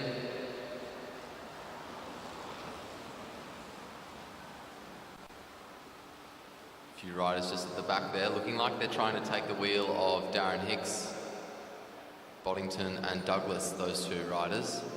Hicks keeping his height as he makes his way down the front straight. 54 laps remaining. Taylor swings up.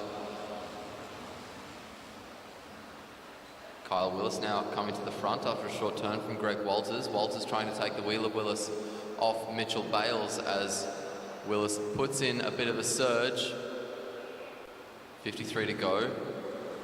Willis putting the pressure on Gordon Allen now, trying to bridge to these two lead riders as Mitchell Bales starts to slip back. Willis swings up. Walters comes through. And Luke Taylor leads the chase.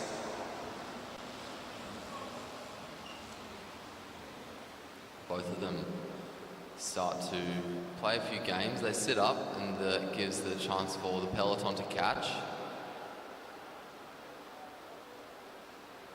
And we come now down the front straight. 51 laps to go. Kyle Willis interested in committing to this move, so he puts the pressure back on. He comes down the back straight, he swings up. Walters following his wheel, he doesn't want to pull a turn. And Willis is starting to show a bit of frustration.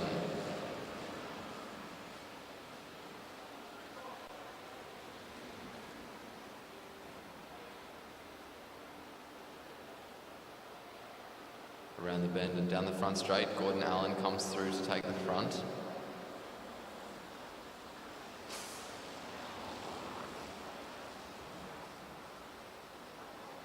Luke Taylor now taking the lead as we make our way down the back straight. Greg Walters starting to move forwards. Kyle Willis following the wheel of Walters.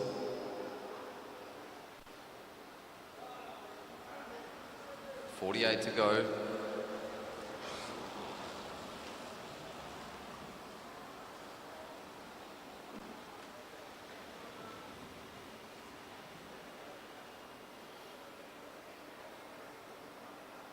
Around the bend, everyone's sitting high on the track. No one really looking to pull a turn, so Greg Walters is going to do it. And he's starting to put in a bit of a gap. Kyle Willis trying to close it. No real response from anyone else. Walters swings up. Willis now following the wheel. Luke Taylor leading the chase. And Willis now puts in an attack, swerving down on the inside of Walters. Walters out of the seat to close it down. We get 46 laps to go.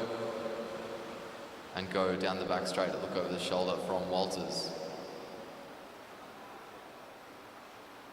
And now move around the bend and down the front straight as Walters counters Willis. Hicks trying to make his way onto the back of the two of them.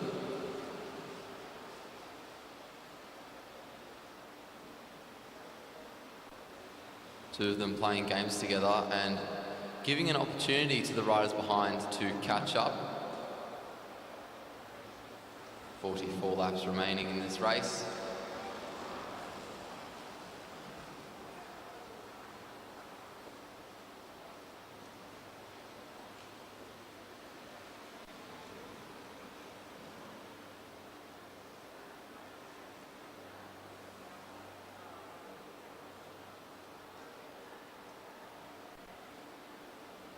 .43 to go.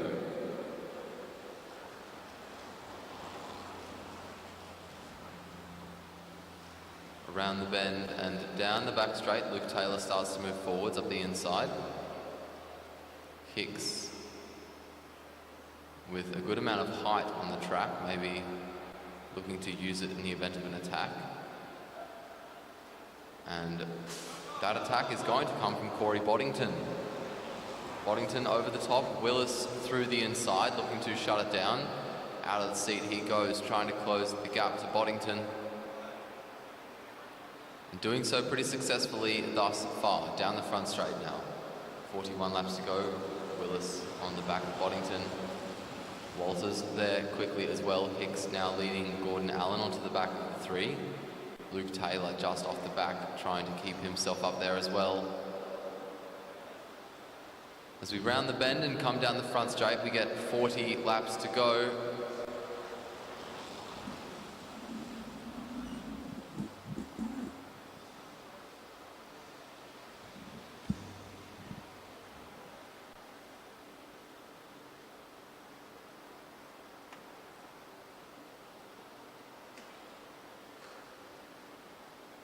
Down the front straight now.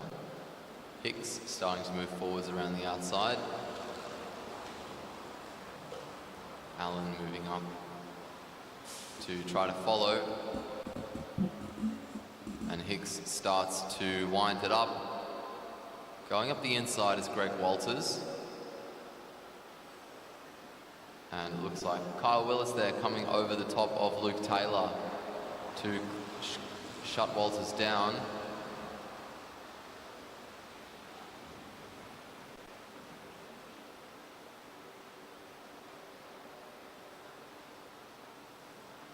Around the bend, down the front straight, everyone's still together.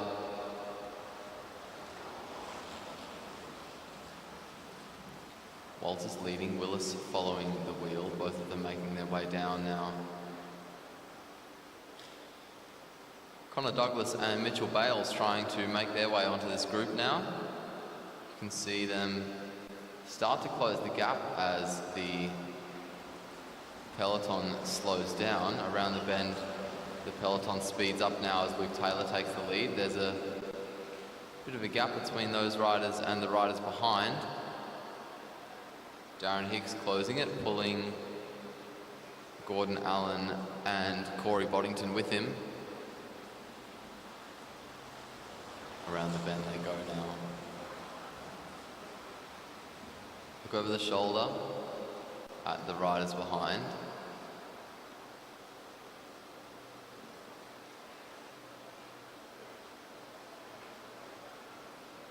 And we now go down the front straight.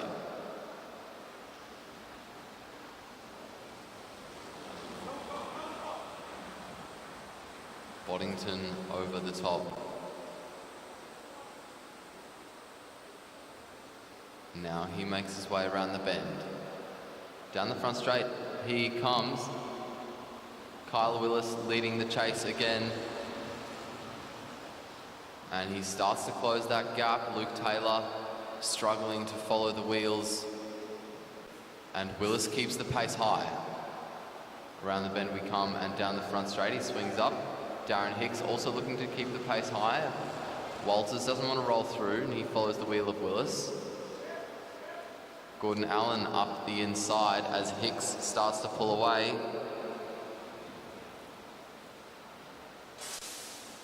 Down the front straight he comes. Hicks leads around the bend. And down the back straight there, Gordon Allen with Corey Boddington. Kyle Willis. And Greg Walters is starting to play a few games. Luke Taylor with them. And Darren Hicks really capitalising on this. He's got a very big gap to the riders behind. Corey Boddington trying to close it. Gordon Allen trying to close the gap to Corey Boddington as Boddington starts to pull away from him. And already Darren Hicks has almost lapped the remnants of what was the peloton. About a quarter of a lap left for him. Corey Boddington taking a look at Gordon Allen as Allen makes his way down the front straight for our chasers.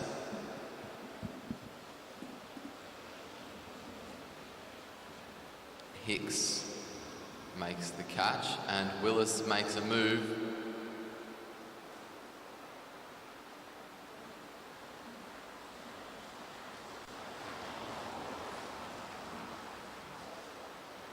Down the front straight, 27 laps to go.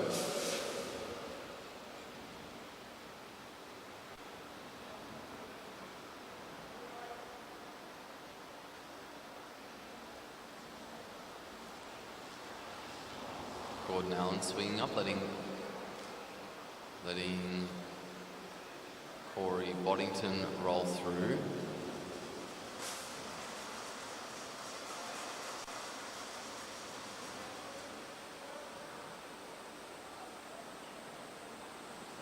.26 laps remaining, another move from Hicks. Willis unable to go with the move.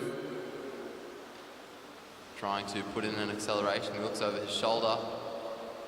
See if he can get any help from anyone behind him. Hicks having another crack. And the commissaires point to the peloton. I think they're trying to work out where the front of the race is. 24 to go. Boddington leads Allen around.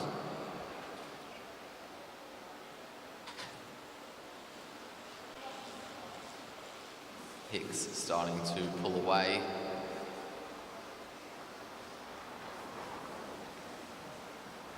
Look across the track from Gordon Allen. He lets Boddington roll through. Hicks really pushing hard.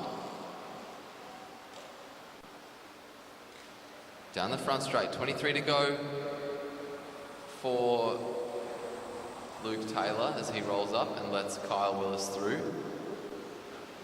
Allen and Boddington pushing pretty hard. They might make a catch on the peloton in a few laps' time. 22 laps remaining in this race.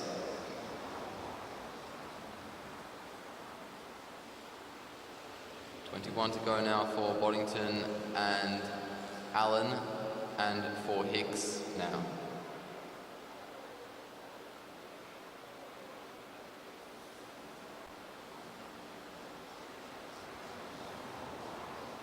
Now 20 to go.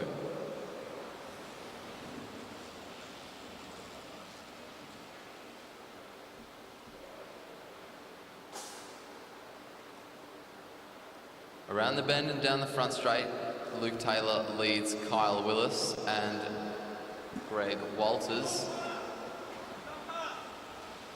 as Darren Hicks makes his way onto the back of Corey Boddington.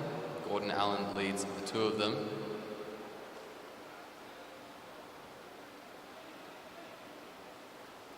Down the front straight they come. 19 to go.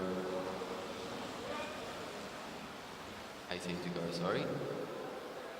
And a bit of confusion there as Boddington goes up around Luke Taylor. Greg Walters putting in a surge to follow them. Gordon Allen stuck at the back there. Connor Douglas trying to go with them. Kyle Willis making a move up the inside, getting covered by Greg Walters. And Darren Hicks trying to go with the two of them. 16 laps to go.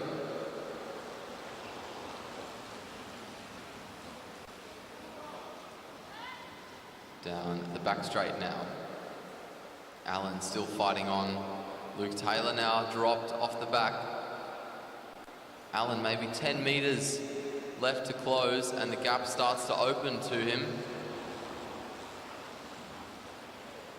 15 laps remaining.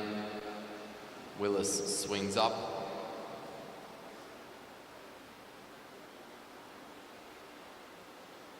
And the bunch slows down. This is going to give an opportunity to Taylor.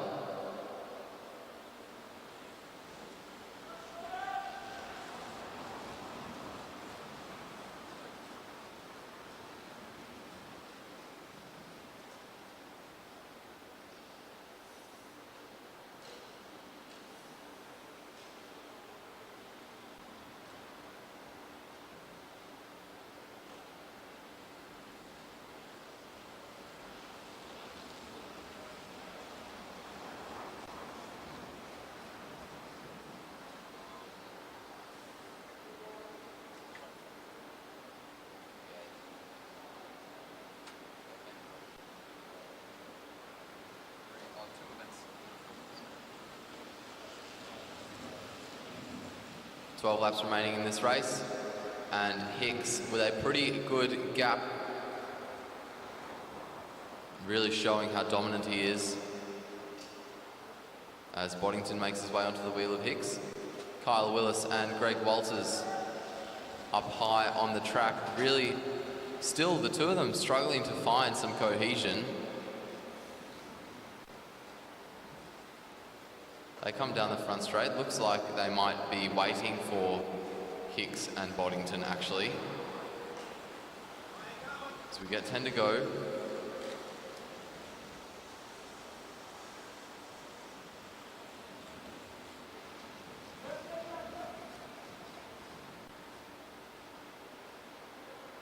Around the bend and down the front straight. They come, Hicks moving up, Boddington following. 9 laps left in this race.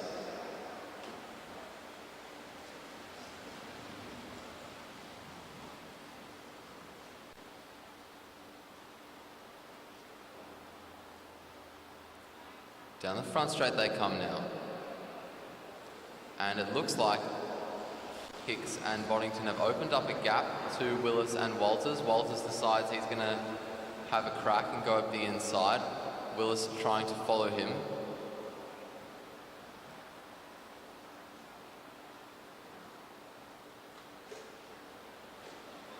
Down the front straight we come now, 7 laps remaining.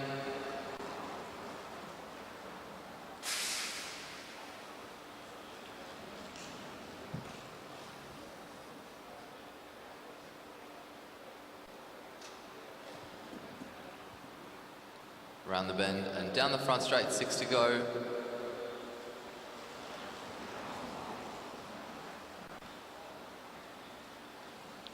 Walters and Willis playing games again.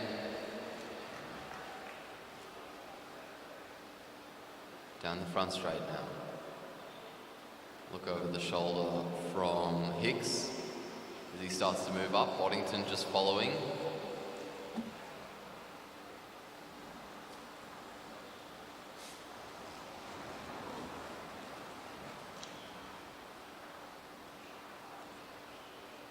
Around the bend and down the front straight come our two leaders. Gordon Allen leading Connor Douglas and Luke Taylor down the front straight.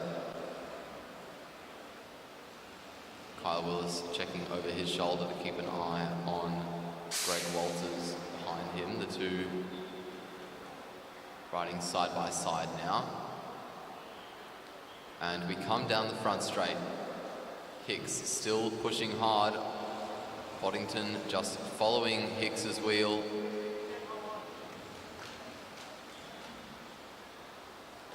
Willis and Walters still just mucking around with each other. 2 to go.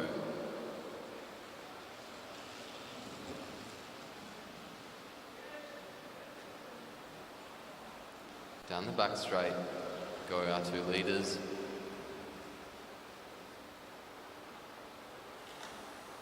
And they get the bell. 1 lap left now. And Boddington makes his way over the top of Hicks. Hicks sits up. He knows he's won the race.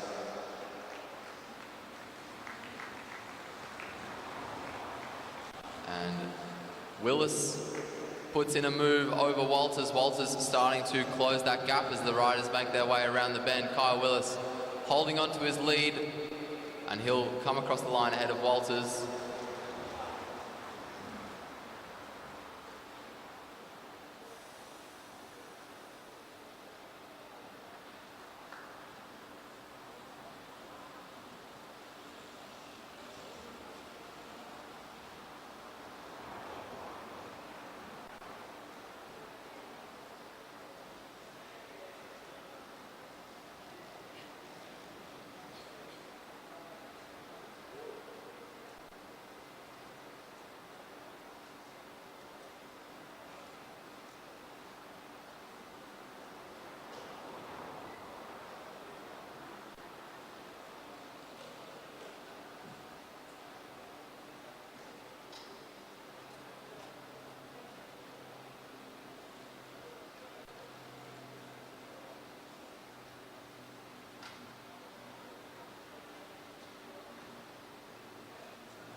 There's just going to be a short delay as they repair the track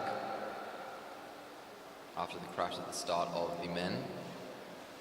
After that, we do the elite men's elimination.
Okay, our elite men starting to take the track for the elite men's elimination. Only 13 riders on the start list for this race, which is a lot less than what we've seen in the previous nights.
The whistle goes. George Jackson is going to lead us around.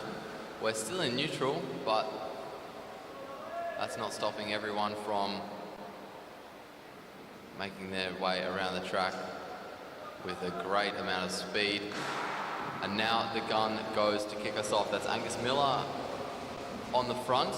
Now coming over the top, that looks like Connor Lay taking the lead. Everyone fighting for the lead, putting themselves in the safest position possible. The bell rings. Ed Pawson there making his way forwards. Nick Kirkazoo stuck at the back. Now it looks like George Jackson stuck at the back as well. And he has to make his way forwards. I'm going to be shocked if he's the first to go. It's Kyle Lart who's the first to go. Down the back straight now. I think that's Watson Palmer with the lead. And the bell rings for a second time.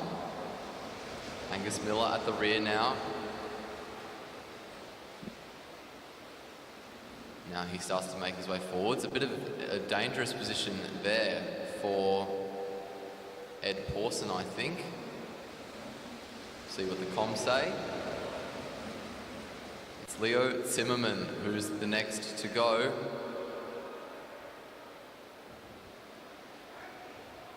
Around the bend and down the front straight. Kogazu trying to improve his position. Tom Sexton moving his way out, taking the wheel of Kogazu off Dan Bridgewater up the inside there.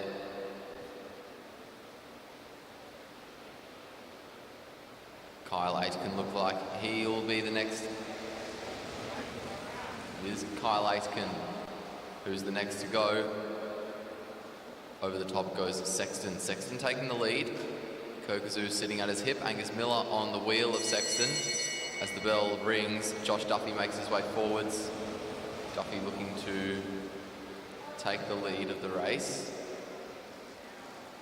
And I think that's Keegan Hornblow at the back in the New Zealand colours.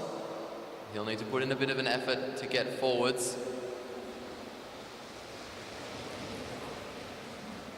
And it's George Jackson who's the next to go. Keegan Hornblow getting safe this time.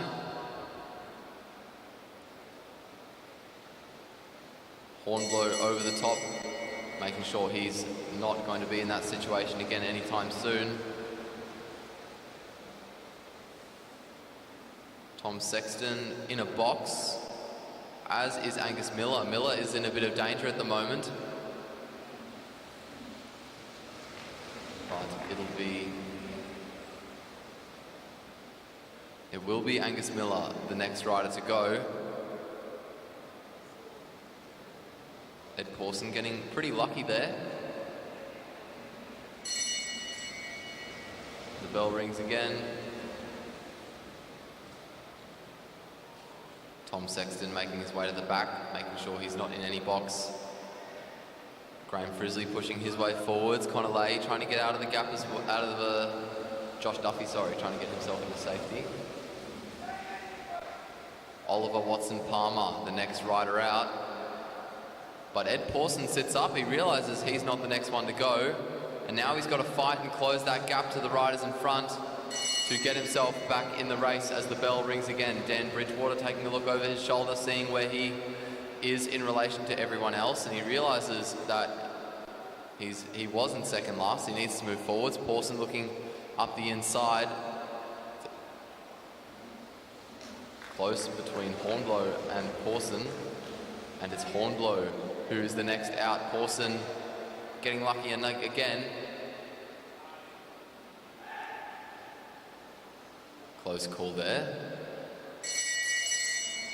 And the bell rings. Tom Sexton in the lead. Josh Duffy at his hip.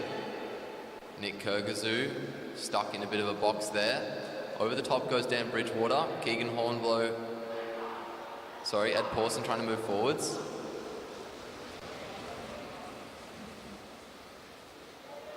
And it's Graham Frisley who's the next out. Just 5 riders left. And the bell rings again. Down the front straight, Nick Kogazu leads. Look over the shoulder from Tom Sexton on his wheel to see what's going on behind him. And Pawson sits up. It looks like Pawson will be the next to go. Dan Bridgewater not trying to give Josh Duffy any space.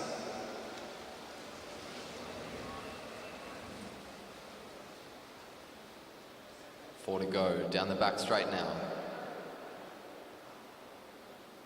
Tom Sexton taking the lead. Josh Duffy on his wheel, followed by Nick Kogazu and then Dan Bridgewater at the back. The bell ringing again. Sexton pulling away down the back straight. Dan Bridgewater coming over the top. And we come down the front straight. Nick Kogazu sits up. He'll be the next to go.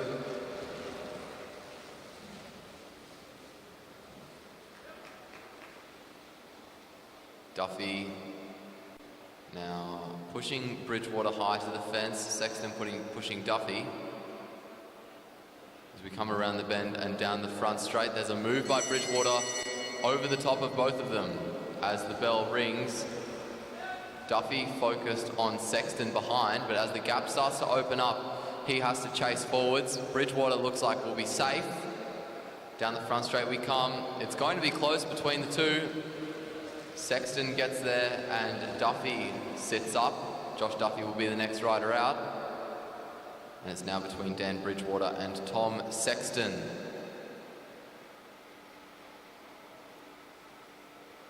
Down the front straight they come to collect the bell for the final time. Down to the bottom of the track goes Bridgewater, starting to pull away from Sexton. Sexton looking to close that gap, so another little kick from Bridgewater to keep that gap open. But here comes Sexton with a lot of speed down the front straight. The two are side by side, but Sexton will be the next to go, and Dan Bridgewater will take out this elimination.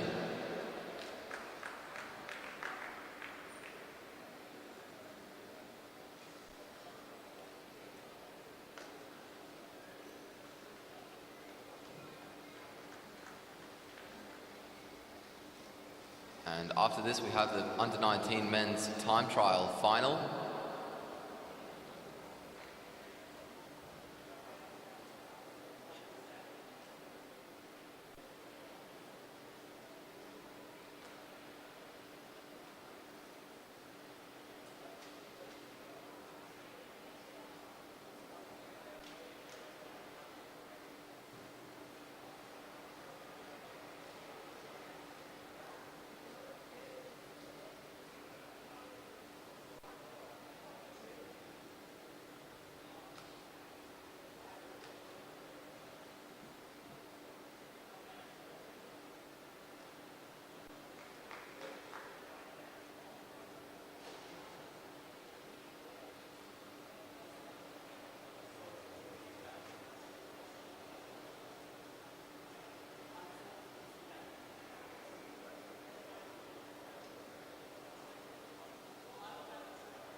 Wilson Hannon getting strongly out of the gate there.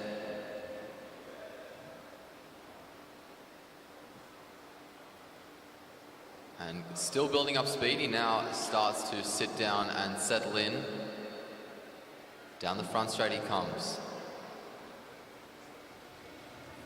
20.209, the time after his first lap.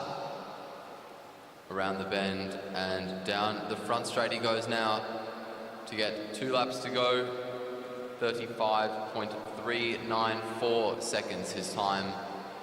At the halfway mark, he now makes his way down the back straight, and now he's going to really start to feel the pressure. He comes down the front straight to collect the bell, and now makes his way around the bend, out of the bank, down the back straight. You can see his cadence drop and his head starts to hang a bit more as he gets half a lap to go.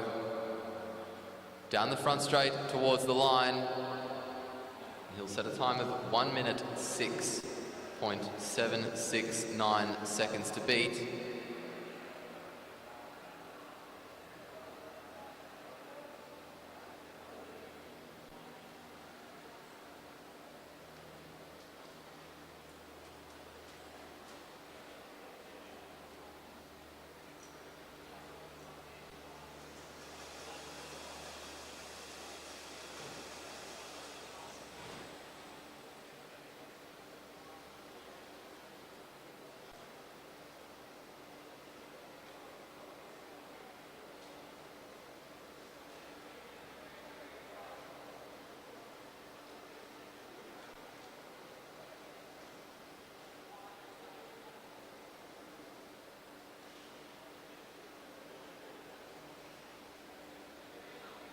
Marshall Irwood to take the track now for New Zealand.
Good start for Irwood out of the gate there.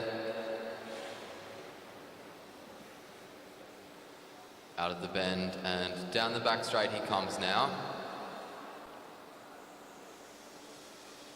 Now making his way around the bank, down the front straight. He starts to settle into his bars.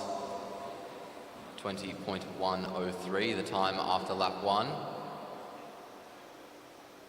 Splitting first, he'll round the bend and come down the front straight now to get 2 to go and holds on to his place overall. 34.324 seconds his time at the halfway mark.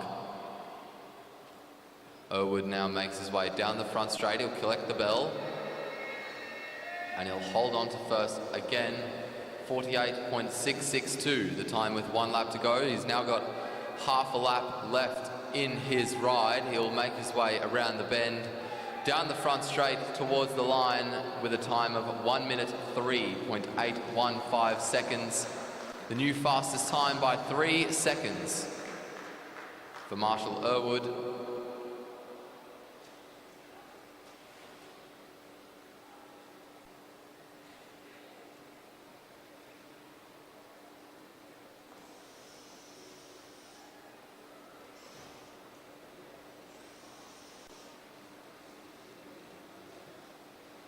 Kane Foster, the next rider to take the track.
Looked like he maybe just got caught there, maybe coming out a little bit too early. Foster putting out a strong acceleration now. Down the back straight he goes. Now starts to make his way around the bend and down the front straight, tucking into his bars.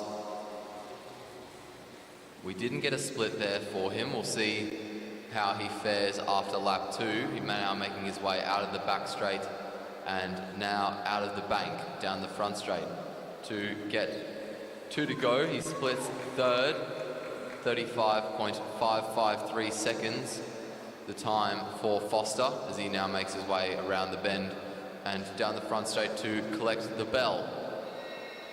There it rings, 3 to go, still in third, 50.985 seconds the time for Foster, now half a lap remaining.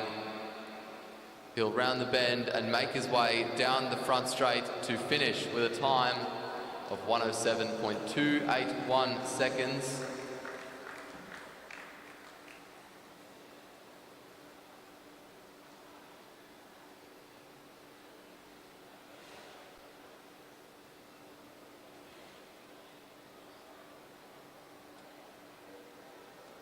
Coming up next, we have Liam Ramsey, also representing New Zealand.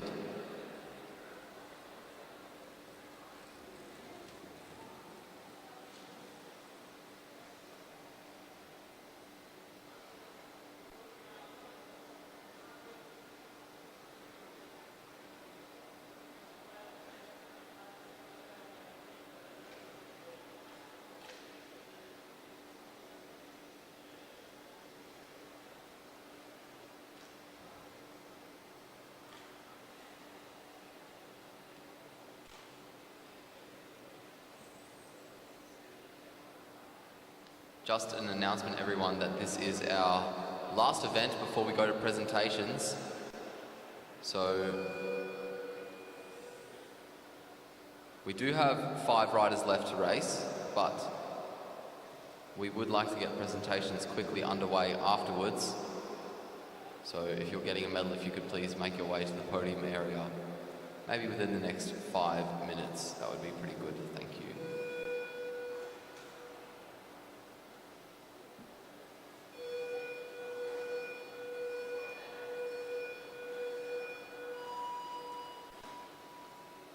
Ramsey coming out of the gate well. Starting to really get on top of that gear as he heads down the back straight. He now sits down and is going to settle into his bars. Coming down the front straight, he'll get 3 to go. Splitting third, 20.598 seconds at the moment. Now rounding the bend and coming down the front straight. He'll meet the halfway mark and move himself up into second, 35.21 seconds at the halfway mark in this race. Now let's see if he can hold on to it. As he comes down the front straight, he'll get the bell and holds on to second, 50.77. The time for Ramsey, and now he's really starting to hurt. You can see his cadence drop, and you can see him start to hang his head a little bit more, or fight hanging his head as he comes down the front straight. He'll cross the line for the final time and slip into fourth, 107.696. The time for Ramsey.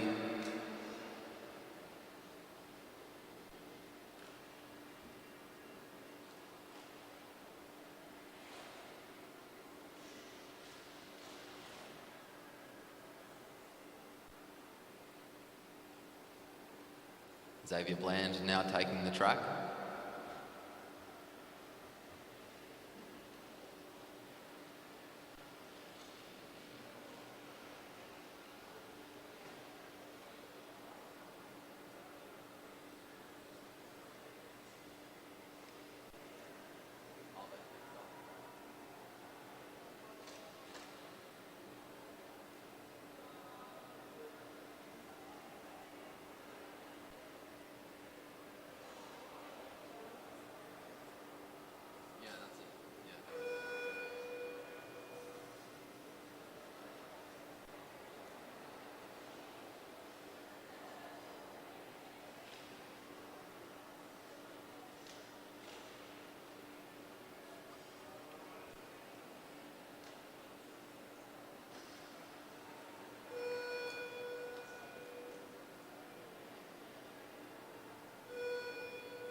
Well-timed start for Bland there.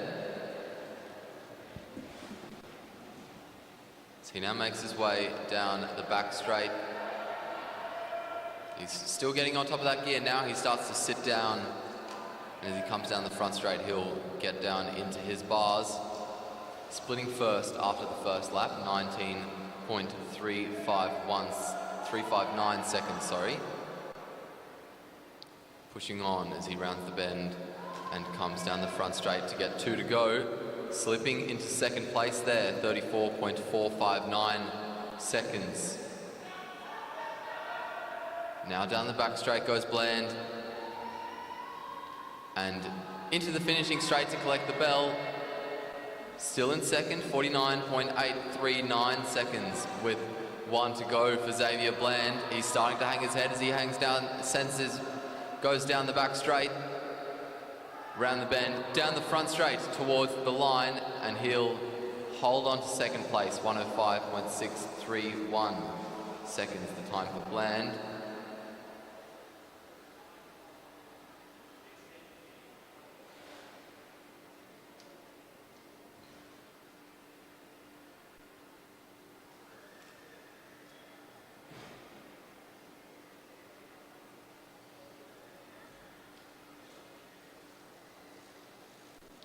Oscar Gallagher now taking the track for Australia.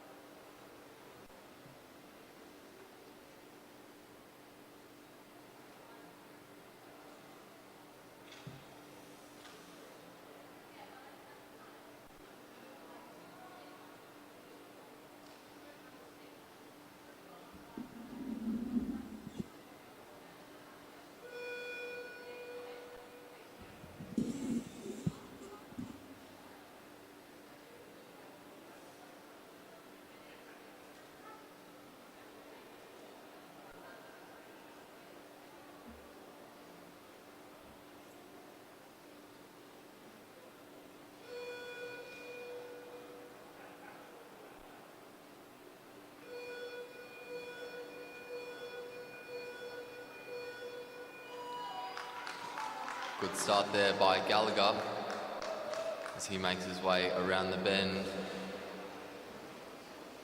and now down the back straight.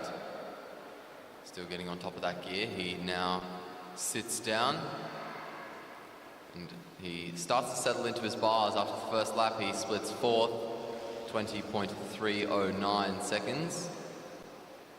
Really carrying a lot of pace now though, as he makes his way around the bend and down the front straight. He's going to move up into third with 2 laps to go, 34.935 seconds the time for Gallagher there. He now makes his way down the front straight towards the line to get the bell and holds on to second place. Out of the bend, down the back straight. Half a lap to go now for Oscar Gallagher. As he makes his way down the front straight towards the line, he is going to cross the line and hold on to second place, 105.367. No rider able to get under 5 seconds other than Marshall Irwood, who with his 103.8 has now guaranteed himself a medal.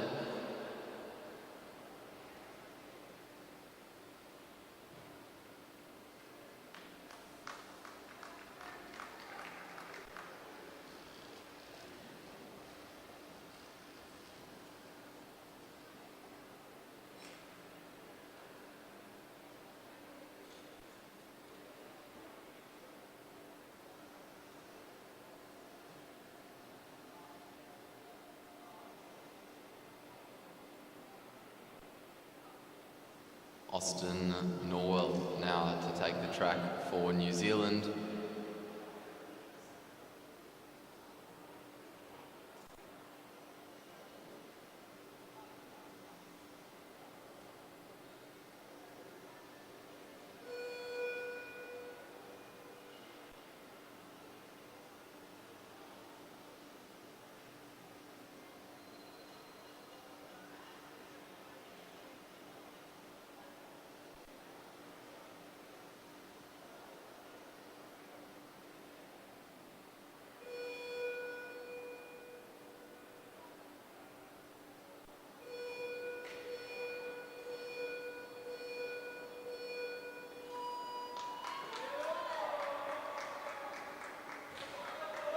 Somewhat slow start for Austin Norwell there. Now winding it up as he goes down the back straight. He sits down and settles into his bars. Coming down the front straight, he'll cross the line and We won't get a split from him. Down the back straight now, he's carrying a good bit of speed now, making his way around the bank and coming down the front straight. He'll get 2 to go and he'll split fourth, 35.086, the time at the halfway mark. Coming down the back straight he goes, now rounding the bend, and he's going to get the bell and moves himself up into second, 49.685. The time for Norwell with 1 to go. Half a lap to go now, and you can see how much he's starting to hurt as he rounds the bend and comes down the front straight towards the line. He'll hold on to second, 105.049. Getting himself at least a bronze medal. Irwood guaranteeing himself at least a silver, depending on the time by Magnus Jameson.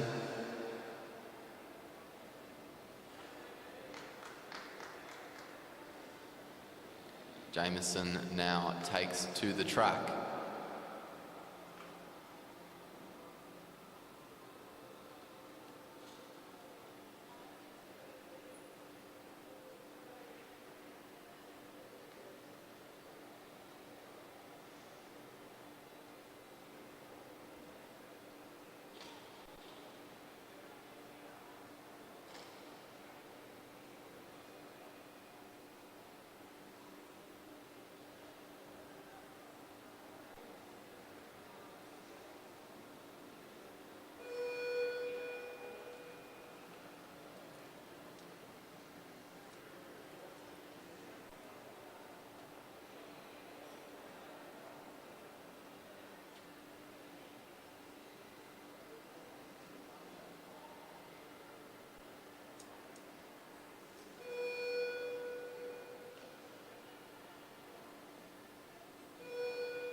Jameson getting away without any major issues there. Out of the seat, he rounds the bend and makes his way down the back straight. He now sits down, and now he gets into his bars, and he will split fifth after lap 1. Down the back straight he goes, still pushing very hard. And as he comes down the front straight, he will stay there, 35.151 at the halfway mark. Down the back straight, Jameson pushing on. He'll make his way down the front straight to collect the bell. And he's still in fifth. Things are looking good for Irwood as Jameson gets half a lap to go. Out of the bank he comes now and down the front straight towards the line, and he moves himself up into second place. And it's Irwood, Jameson and Norwell for your podium.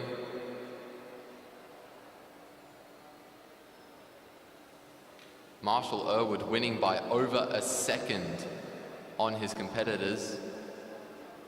And we are ready for presentations.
We'll get started with the presentations for the Para Women's Blind Sprint.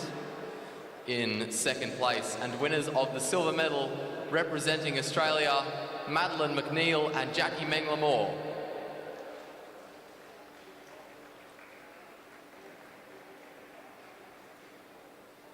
And in first place, winners of the gold medal and your Oceanic champions representing Australia, Jessica Gallagher and Caitlin Ward.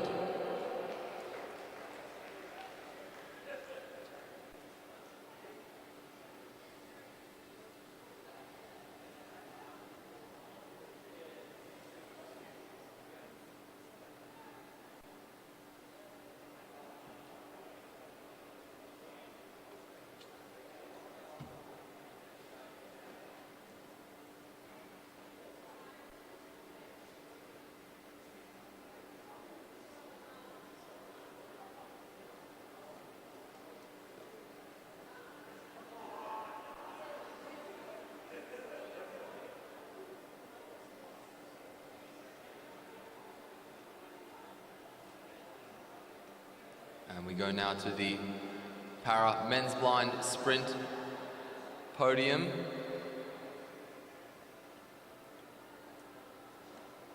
And in first place, winners of the gold medal and your Oceanic champions representing Australia, Kane Peris and Luke Zachariah.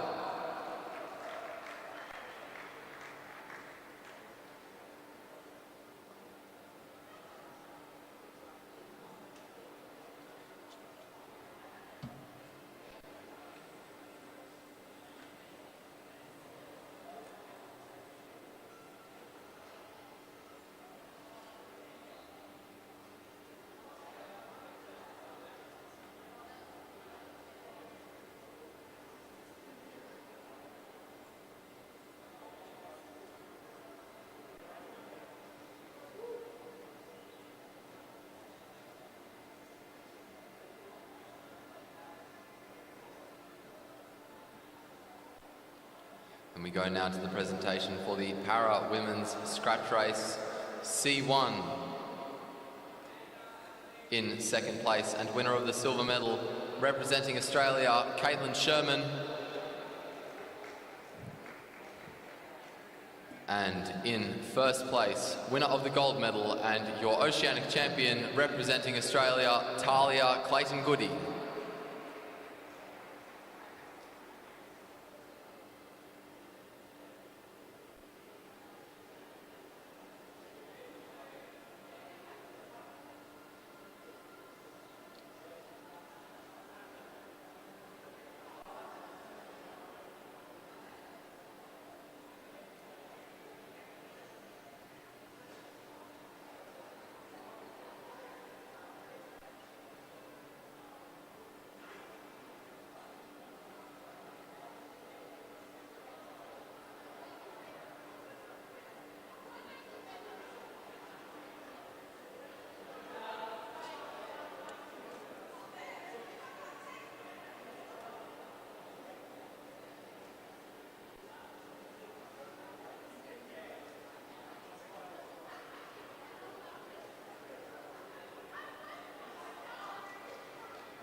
And we go now to the presentations for the Para Women's Scratch Race C2.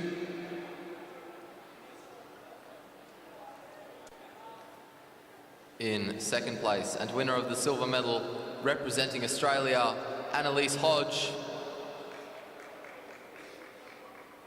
And in first place, winner of the gold medal representing Australia, Amanda Reid.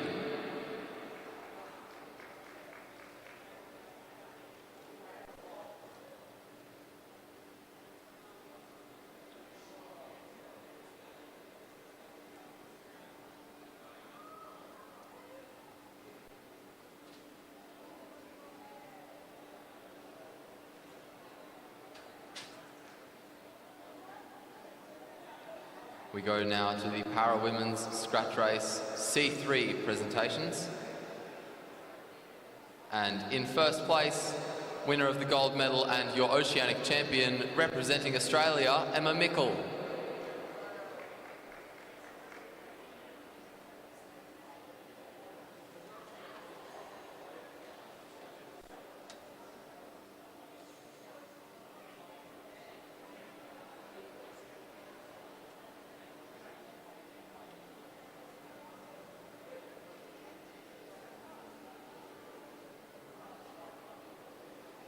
And we can move on now to the Para Women's Scratch Race C4 presentations.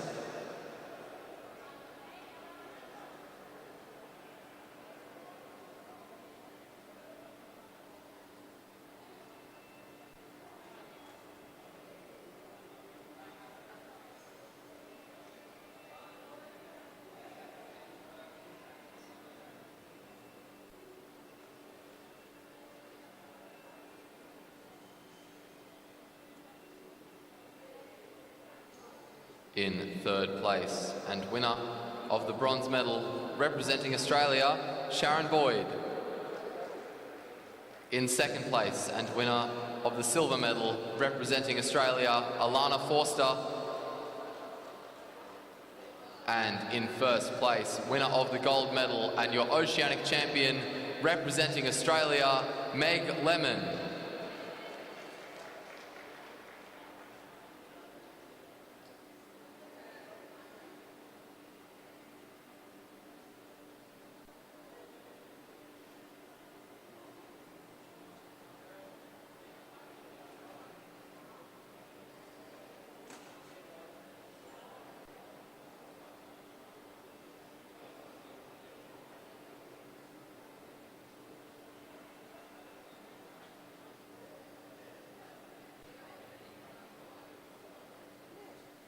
We go now to the presentations for the Para Women's Scratch Race C5 classification.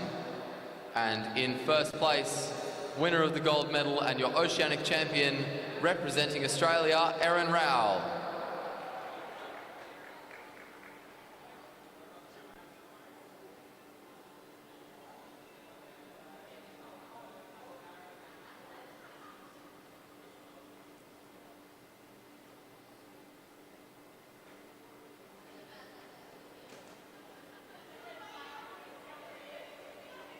We go now to the Para Men's Scratch Race C2 presentations.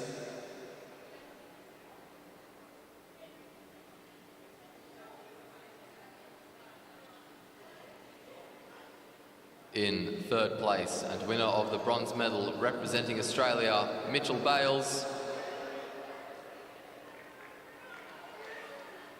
In second place and winner of the silver medal representing Australia, Gordon Allen. And in first place, winner of the gold medal and Oceanic champion representing Australia, Darren Hicks.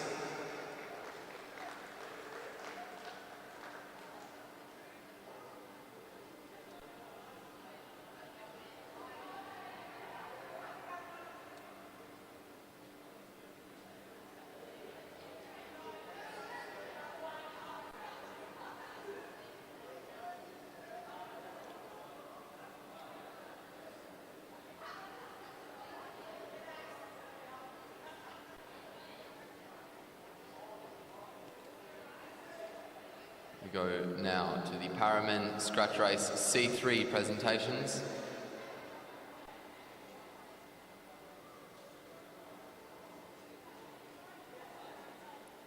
In second place and winner of the silver medal representing Australia, Greg Walters. And in first place, winner of the gold medal and your Oceanic champion representing Australia, Kyle Willis.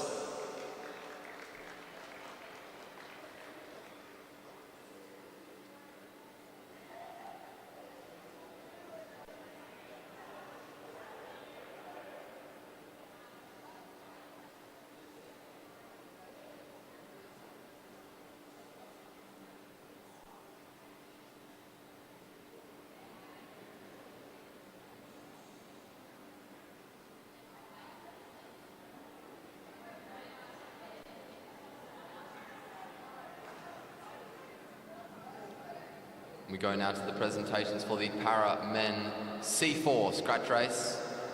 And in first place and winner of the gold medal and your Oceanic champion representing Australia, Luke Taylor.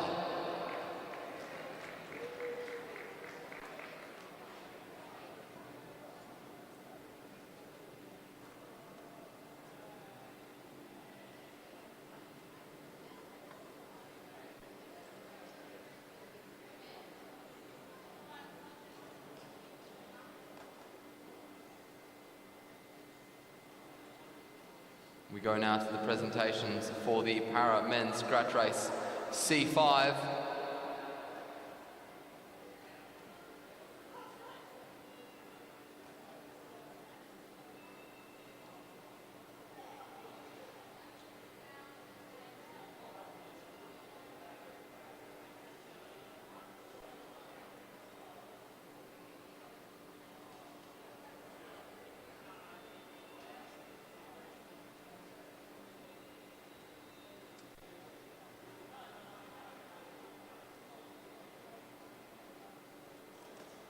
In third place and winner of the bronze medal, representing New Zealand, Ewan Edwards.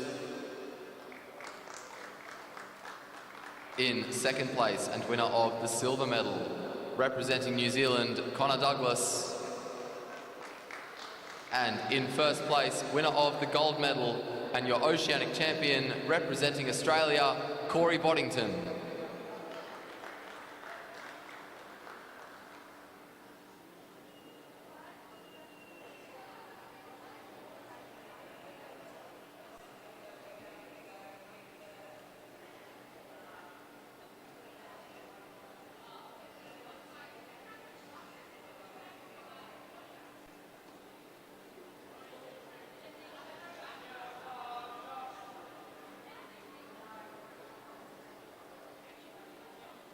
We go now to the presentations for the elite men elimination.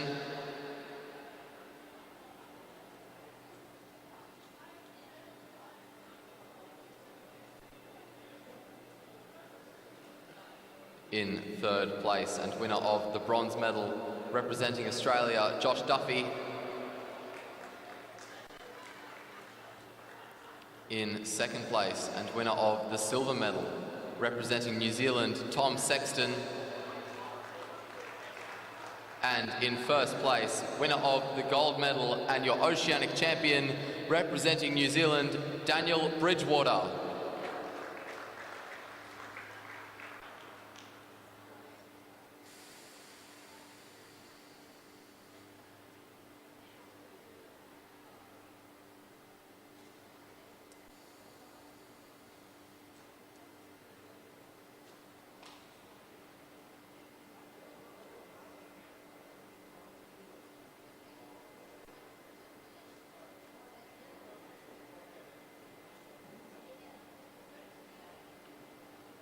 Moving on to the under-19 men TT presentations.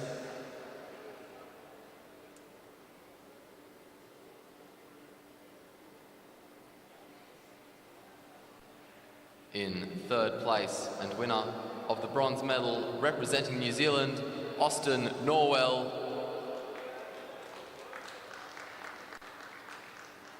In second place and winner of the silver medal, representing New Zealand, Magnus Jameson. And in first place, winner of the gold medal and your Oceanic champion, representing New Zealand, Marshall Irwood.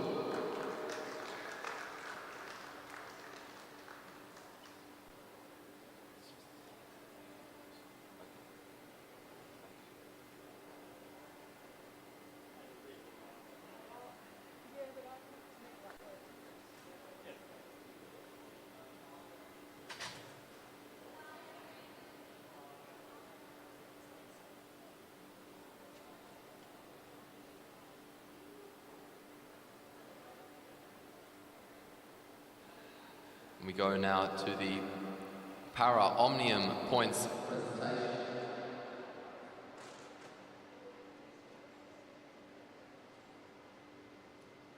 In second place and winner of the silver medal, representing Australia, Caitlin Sherman. And in first place, winner of the gold medal and your Oceanic champion, representing Australia, Talia.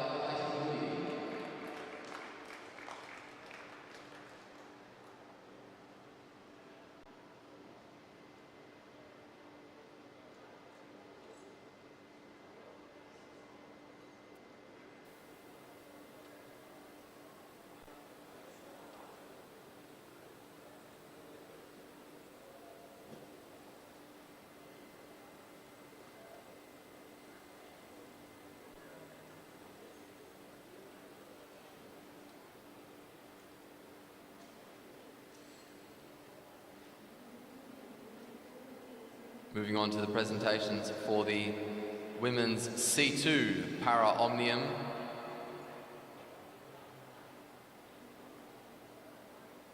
In first place, winner of the gold medal and your Oceanic champion, representing Australia, Annalise Hodge.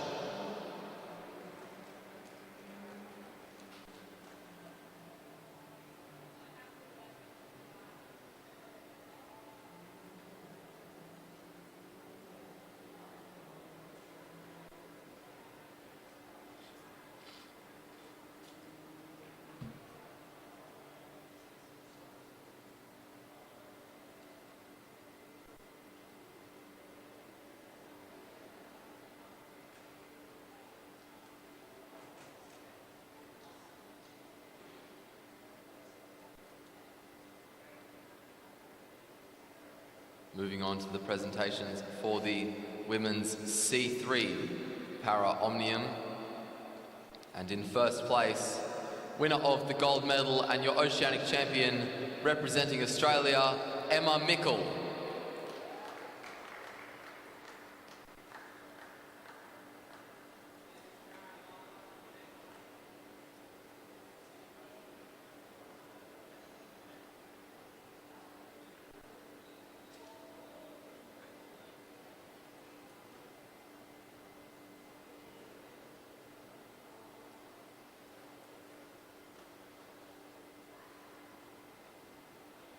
We go now to the women's C4 para omnium presentations.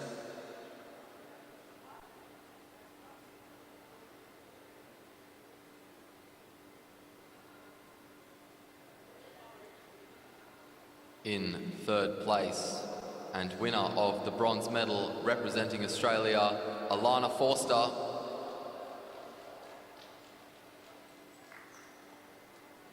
In second place and winner of the silver medal representing Australia, Sharon Boyd. And in first place, winner of the gold medal and your Oceanic champion representing Australia, Meg Lemon.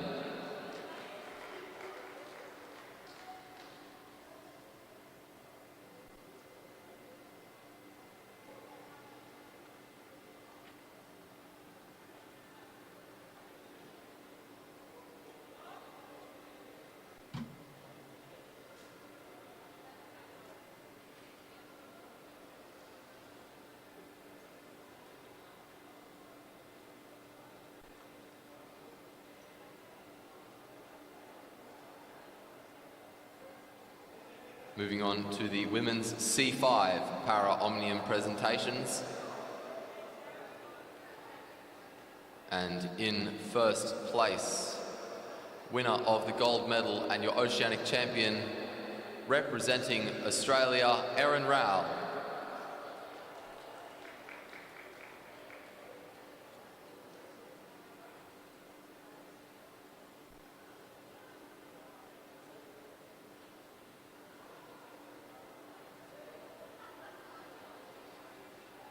Moving on to the men's C2 para omnium presentations.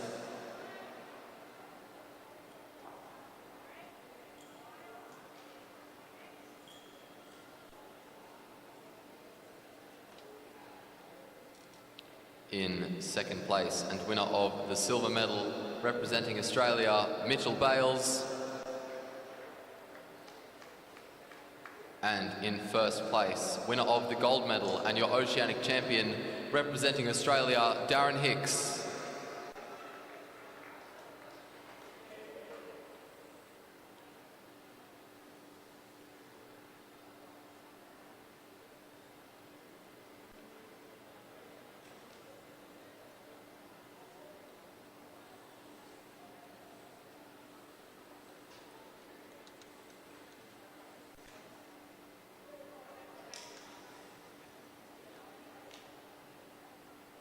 Moving on to the men's C3 para omnium presentation. In second place and winner of the silver medal representing Australia, Kyle Willis.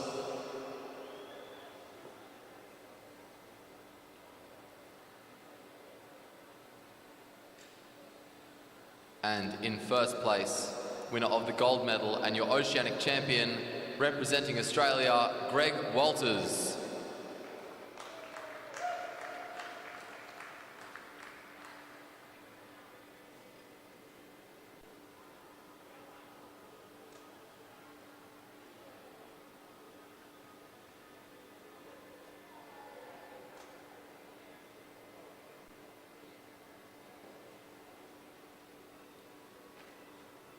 Moving on to the men's C4 Para Omnium presentations. In first place, winner of the gold medal and your Oceanic champion, representing Australia, Luke Taylor.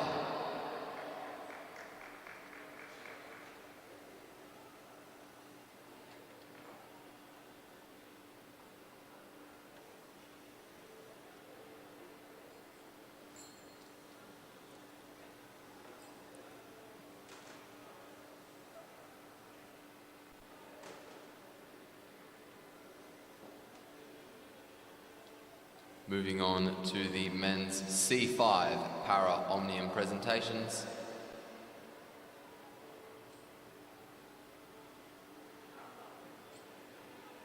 In third place and winner of the bronze medal representing New Zealand, Ewan Edwards.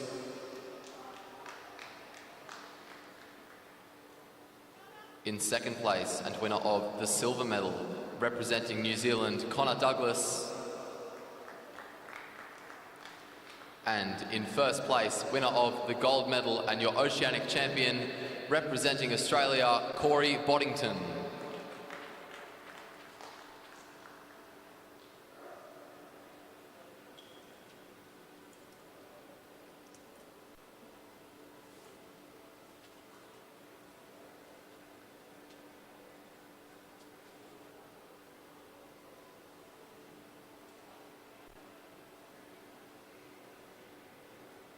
And that concludes not only the presentations, but also the session.